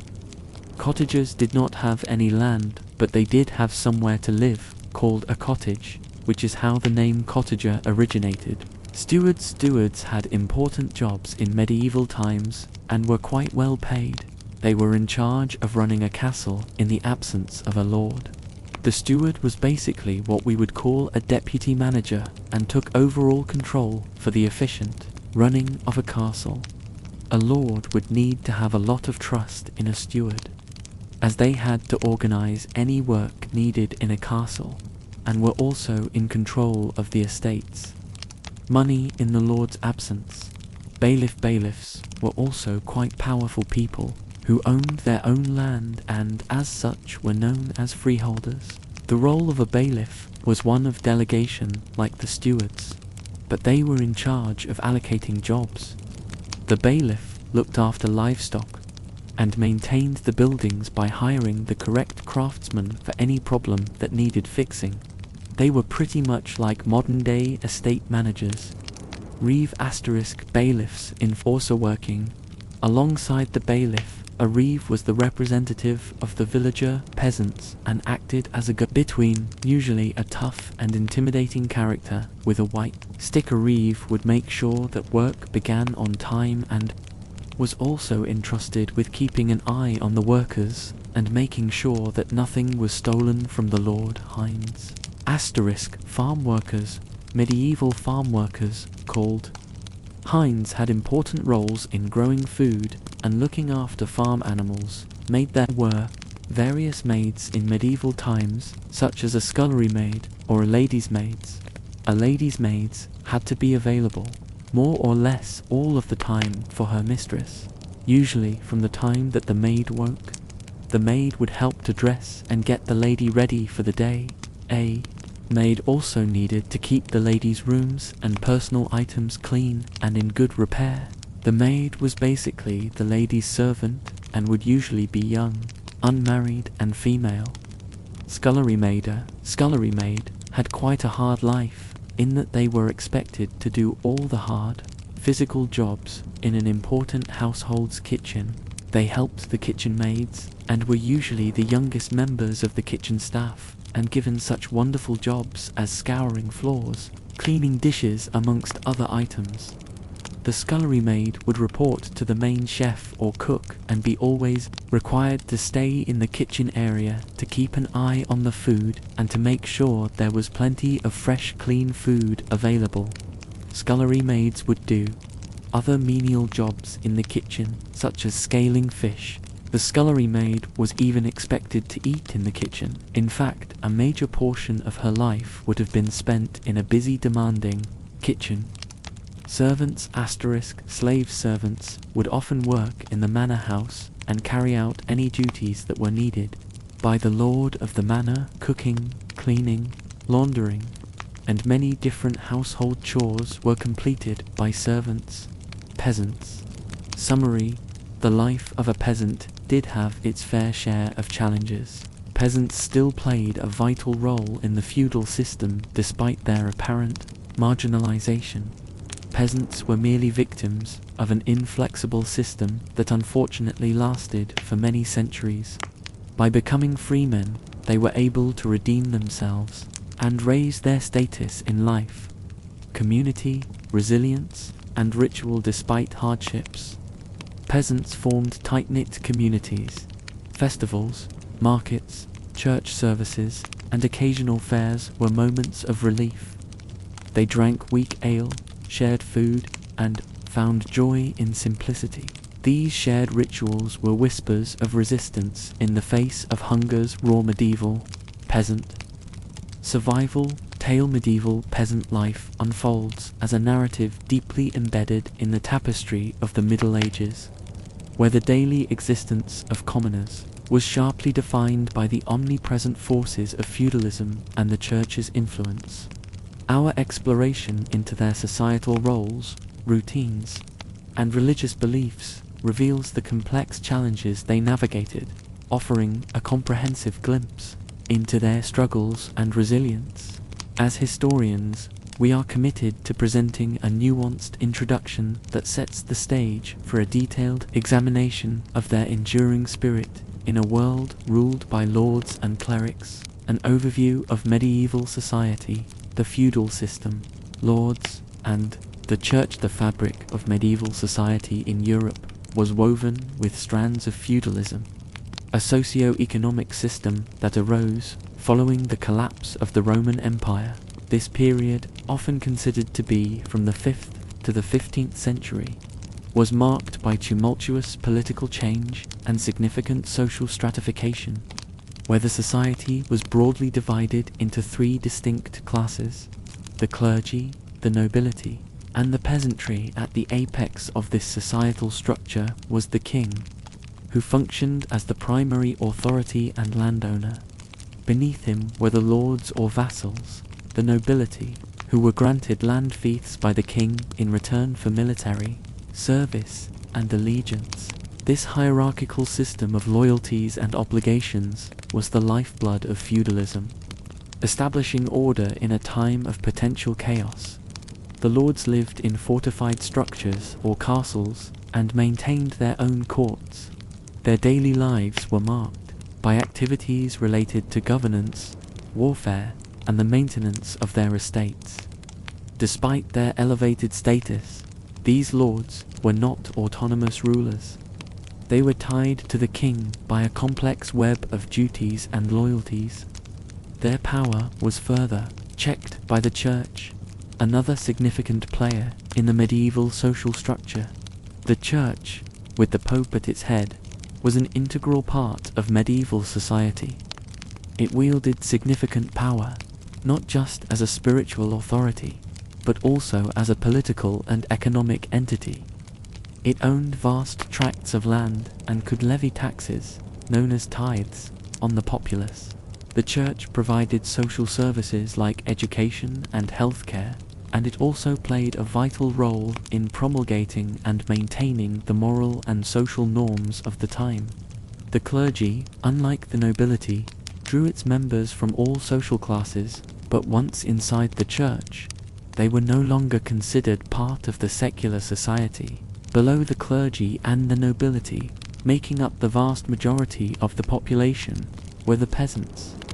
These were the labourers, the tillers of the soil, who were tied to the land they worked and to the Lord they served. Life for them was labour-intensive and materially modest, governed by the cycles of the seasons and the demands of their feudal obligations. However, their role was indispensable for the functioning of the feudal system, as they were the backbone of the economy and the primary producers of food and goods. Understanding the intricate social hierarchy of the Middle Ages, defined by the feudal system, the lords, and the church, sets a crucial backdrop for further exploring the life of a medieval peasant in Europe.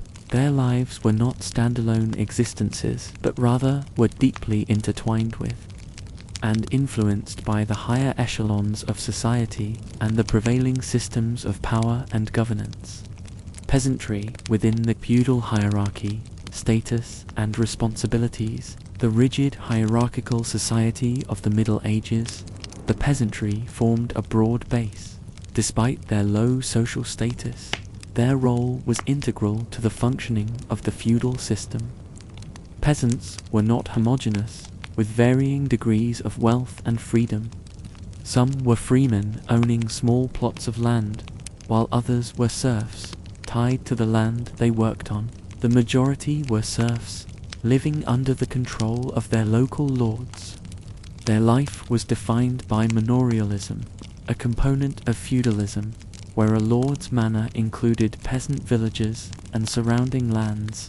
In return for the right to work on a portion of the lord's land, they were obliged to provide their lord with labour services and a portion of their produce. This reciprocal relationship, though often fraught with exploitation, was the cornerstone of feudal society.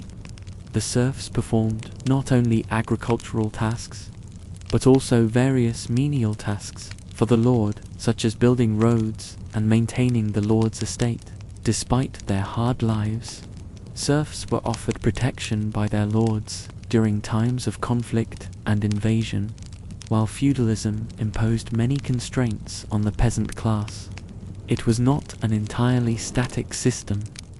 Serfs could sometimes earn or buy their freedom, and freemen could climb the social ladder by amassing wealth or earning a lord's favour, though opportunities were limited. There was potential for social mobility within the constraints of this rigid system. This societal position and the duties and obligations that came with it shaped the everyday life of the medieval peasant, defining their work, their leisure, and their interactions with the other social classes. The daily life of a medieval peasant, work, food, and family daily life for a medieval peasant was marked by laborious work and modest living. Most of their day was devoted to arduous farm work, dictated by the seasonal cycles of planting and harvesting. They cultivated a variety of crops, including grains like wheat, barley, and oats, and vegetables such as cabbages, onions, and beans. They also raised livestock, including pigs, cows, and chickens, providing a source of meat, milk, and eggs.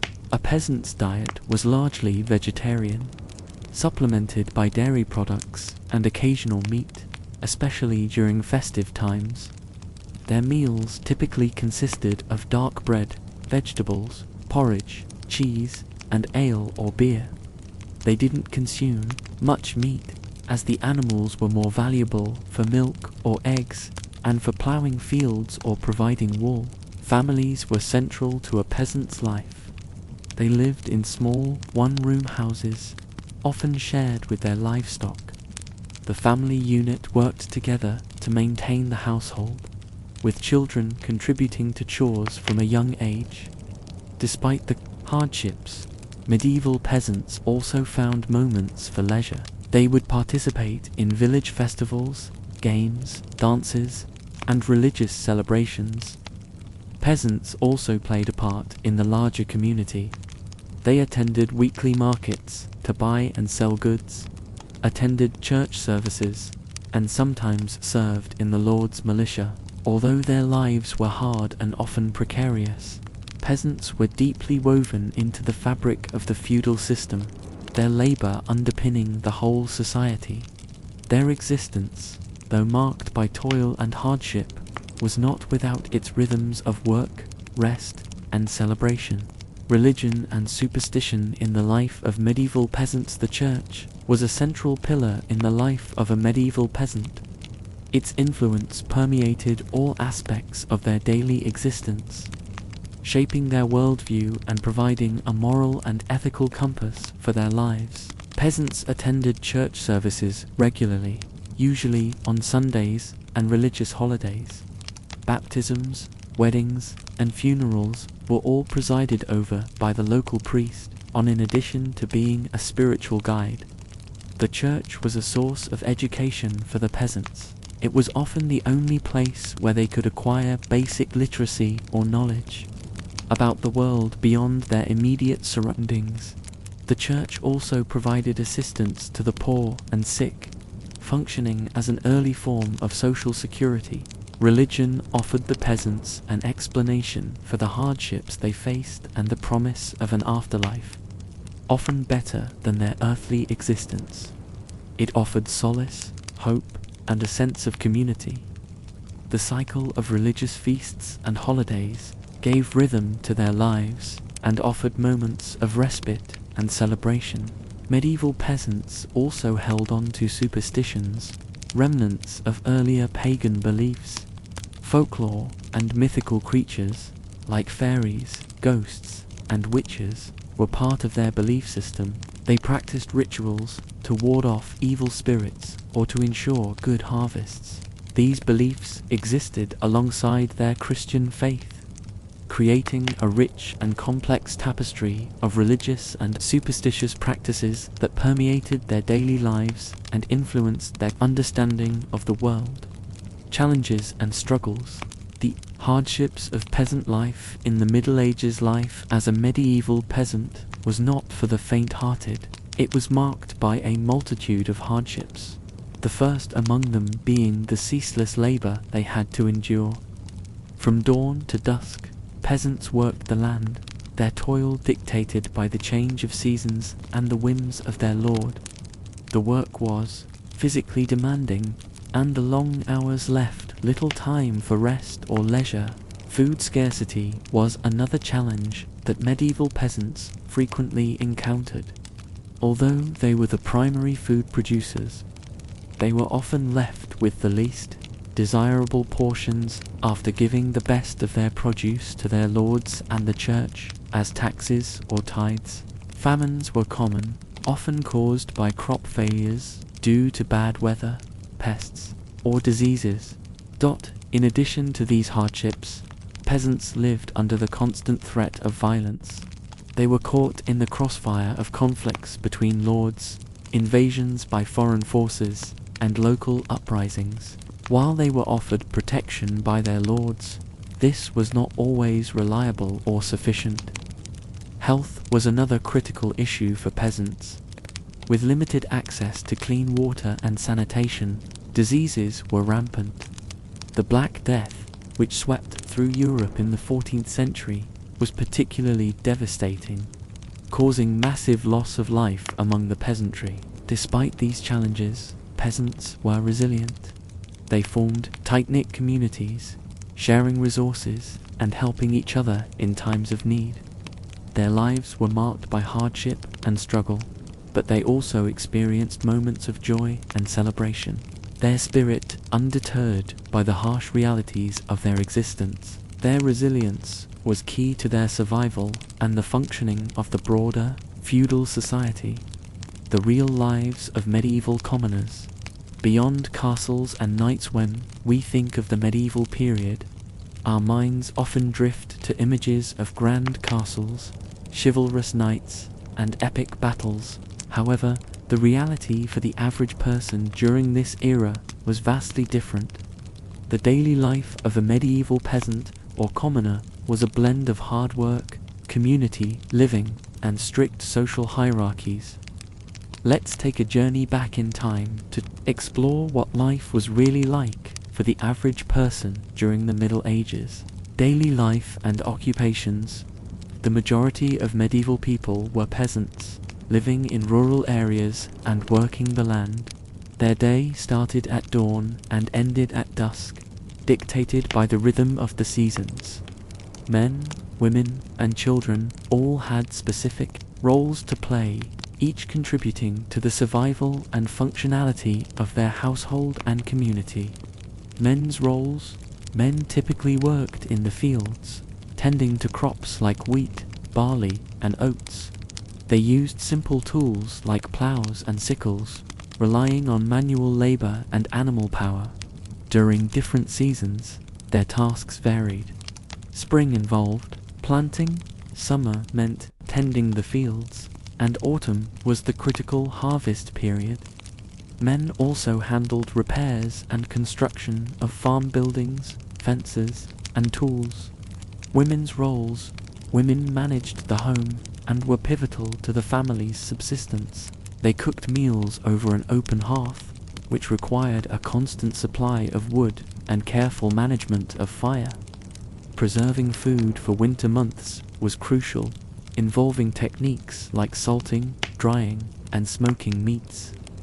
Women also helped with the harvest, worked in the gardens, and tended to animals such as chickens and pigs. They were skilled in making clothing, often spinning wool and weaving cloth. Essential tasks to keep the family clothed and warm. Children's roles. Children, from a young age, assisted their parents, learning essential skills for survival. Boys typically helped their fathers in the fields, gradually taking on more responsibility as they grew older. Girls learned domestic skills from their mothers, including cooking, sewing, and caring for younger siblings. Education was mostly practical, with children absorbing knowledge through observation and participation in daily chores. Craftsmen and artisans. Craftsmen and artisans formed a significant part of medieval society, providing essential goods and services. Blacksmiths created tools, horseshoes, and weapons, while carpenters built homes, barns, and furniture. Weavers and shoemakers crafted clothing and footwear integral to everyday life. These trades were usually learned through apprenticeships, where young boys and occasionally girls would train under a master craftsman for several years. This system ensured the transmission of skills and the continuation of vital trades within the community. Community life. Villages were close-knit, with everyone's work contributing to the collective well-being. During harvest time, neighbors often helped each other, and communal activities like building barns or repairing roads were common. Festivals and religious celebrations provided breaks from labor, fostering a sense of community and shared cultural identity. Living conditions. Medieval homes, for the average person, were simple and functional, reflecting the austere lifestyle of peasant families. These homes were typically one-room structures constructed from wattle and daub, a building technique that involved weaving sticks together and covering them with a mixture of mud, straw, and manure. This method was not only cost-effective, but also provided decent insulation against the elements. House, structure, and furnishings. The roofs of these homes were usually thatched, made from dried reeds or straw, which provided adequate shelter from rain but required regular maintenance to prevent leaks. Inside, the central feature was the hearth, which served as the primary source of heat and was used for cooking. The hearth's smoke often filled the house, as chimneys were uncommon, and smoke exited through a hole in the roof or simply through the thatch. Furnishings were sparse and utilitarian. Beds were typically simple wooden frames filled with straw or hay and covered with rough linens or woolen blankets. The furniture might include a few wooden stools or benches, a table, and basic storage chests. Cooking utensils were limited to what was necessary for survival, such as iron pots, wooden bowls, and clay dishes. Sanitation and hygiene. Sanitation during the medieval period was rudimentary at best. Waste disposal systems were primitive. Waste was often thrown into the streets or collected in cesspits near the home. These pits were occasionally emptied and the contents used as fertilizer for fields. But the overall hygiene practices contributed to unsanitary living conditions. Bathing was infrequent due to the labor-intensive process of heating water and the lack of private bathing facilities. Instead, people might visit public bathhouses when available, although these were rare in rural areas. Personal hygiene was minimal, with people relying on simple linen cloths for washing and infrequent changes of clothing. Impact on health. The limited sanitation and hygiene practices of the medieval period had significant implications for health. The close quarters in which families lived, combined with the lack of effective waste management, led to the rapid spread of diseases. Epidemics such as the Black Death, which swept through Europe in the 14th century, were exacerbated by these conditions. Common illnesses included dysentery, typhoid, and various skin infections.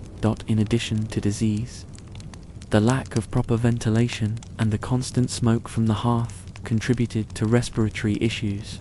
The reliance on a single room for all activities meant that privacy was non-existent, and large families often slept in close proximity, further facilitating the transmission of illnesses.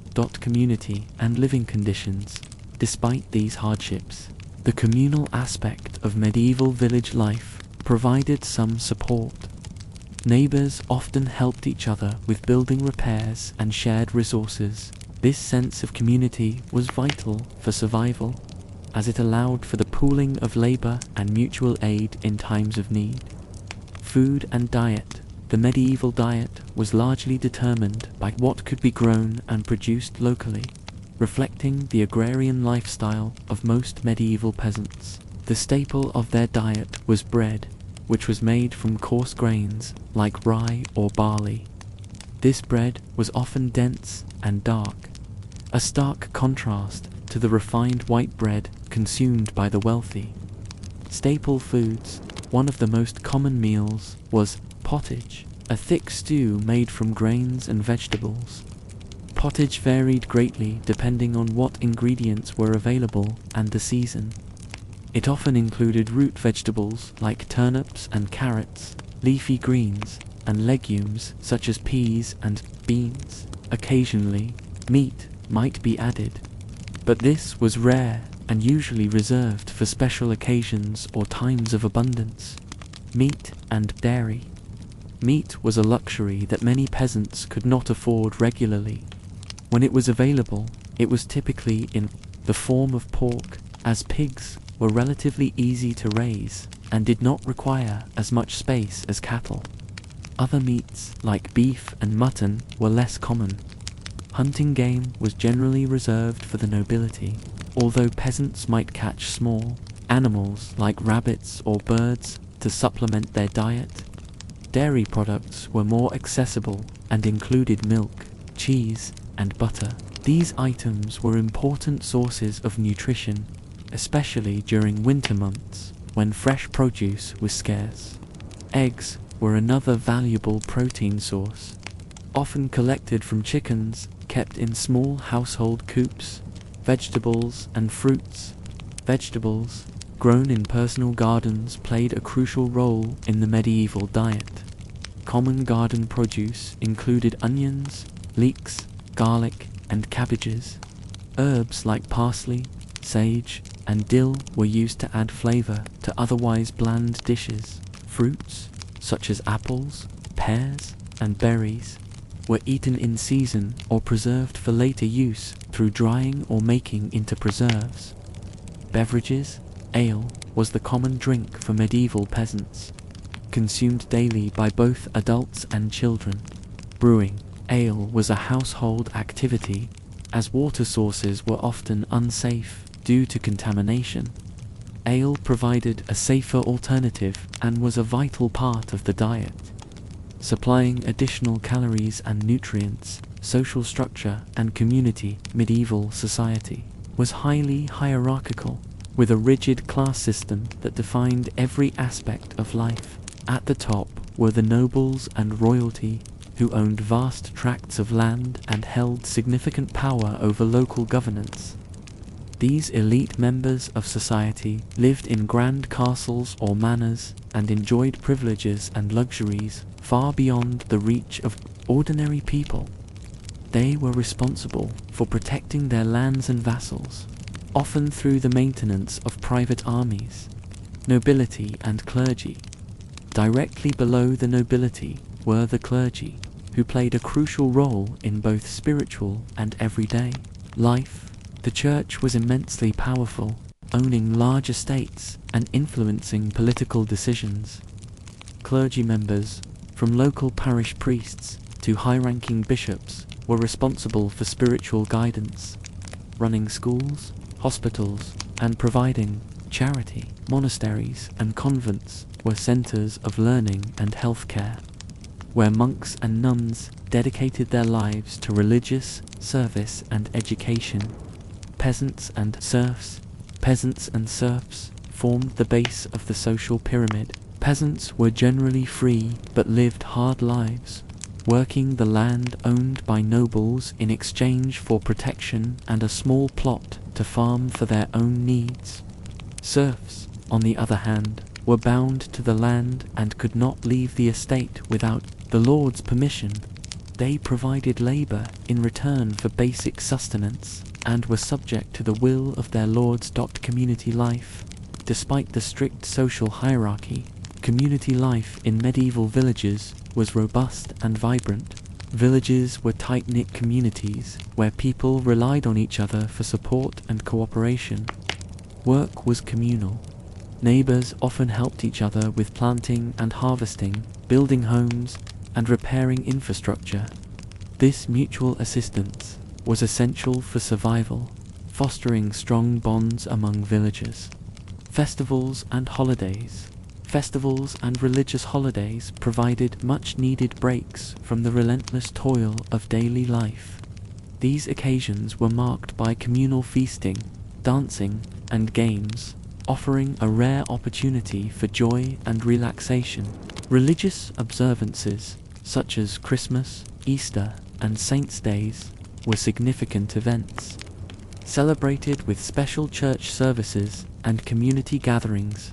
Education and knowledge. Formal education was a rarity for the average person during the medieval period. Most peasants were illiterate, with no access to schools or formal training. Instead, knowledge was primarily passed down orally within the family and community. Children learned essential skills from their parents, observing and participating in daily tasks from a young age. This practical education included agricultural techniques, basic craftsmanship, and domestic duties, all crucial for survival in a rural setting. Despite the general lack of formal education, the church played a pivotal role in providing learning opportunities. Monasteries and convents were centers of education, preserving and copying manuscripts and maintaining libraries of religious and classical texts. Those who joined monastic orders, including monks and nuns, could receive an extensive education that went beyond basic literacy. They studied theology, philosophy, and the sciences of the time, often becoming some of the most learned individuals in medieval society. Parish priests also contributed to education by teaching basic reading and writing skills to boys intended for the clergy. Cathedral schools, and later, universities, emerged as institutions for higher learning, primarily serving the sons of nobility and the clergy. These institutions taught the trivium grammar, rhetoric, and logic, and the quadrivium arithmetic, geometry, music, and astronomy, forming the basis of medieval scholarly education. However, for the majority of the population, knowledge remained practical and community-based. Oral traditions, including stories, songs, and folklore, played a vital role in preserving cultural heritage and imparting moral lessons. These traditions ensured that even without formal education, essential knowledge and skills were transmitted across generations, sustaining medieval communities. Challenges and hardships. Life in the medieval period was fraught with challenges and hardships, with survival often hanging by a thread. Famine, disease, and war were constant threats that could devastate entire communities. Agricultural productivity was vulnerable to climatic variations, pests, and soil exhaustion. Poor harvests led to food shortages, causing widespread hunger and malnutrition. Famine was a recurring crisis, forcing people to forage for wild foods and consume whatever was available to stave off starvation. Disease was another relentless enemy. Medieval Europe lacked modern medical knowledge and sanitation practices, making it susceptible to frequent outbreaks of illness. The most infamous of these was the Black Death in the 14th century, which decimated populations across the continent. This plague, caused by the bacterium Yersinia pestis, killed an estimated 1/3 of Europe's population. The loss of so many lives had profound social and economic repercussions, leading to labor shortages, social unrest, and a shift in the balance of power between peasants and landowners. War was a persistent reality of medieval life. Feudal conflicts, territorial disputes, and crusades brought violence and destruction to many regions. Peasants, often caught in the crossfire, faced the loss of homes, crops, and family members. The constant state of warfare disrupted agricultural production and trade, exacerbating the already precarious living conditions. In addition to these external threats, peasants had little control over their fate and were often at the mercy of their lords. Serfdom bound many to the land they worked, with heavy taxes and labor obligations. Lords could demand military service, impose fines, and exact various forms of tribute, leaving peasants with scant resources for their own survival. Despite these hardships, medieval communities exhibited remarkable resilience. They developed coping mechanisms, such as communal grain storage and mutual aid practices, to survive times of crisis. Religious faith provided solace and a sense of purpose, helping people endure the many trials of their existence. Through sheer determination and communal effort, medieval people navigated the harsh realities of their world, laying the foundations for future societal transformations. The life of an average person during the medieval period was a stark contrast to the romanticized images often depicted in popular culture. It was a time of hard labor, communal living, and survival against the odds. Peasants worked long hours in the fields, while craftsmen and artisans contributed essential goods and services. Despite the constant challenges of famine, disease, and war, medieval people found ways to celebrate through festivals and religious holidays, which provided much-needed breaks from their daily struggles. They built close-knit communities where mutual support was vital. This resilience and communal spirit allowed them to create a rich cultural legacy, encompassing art, folklore, and traditions, that continues to fascinate and inspire us today.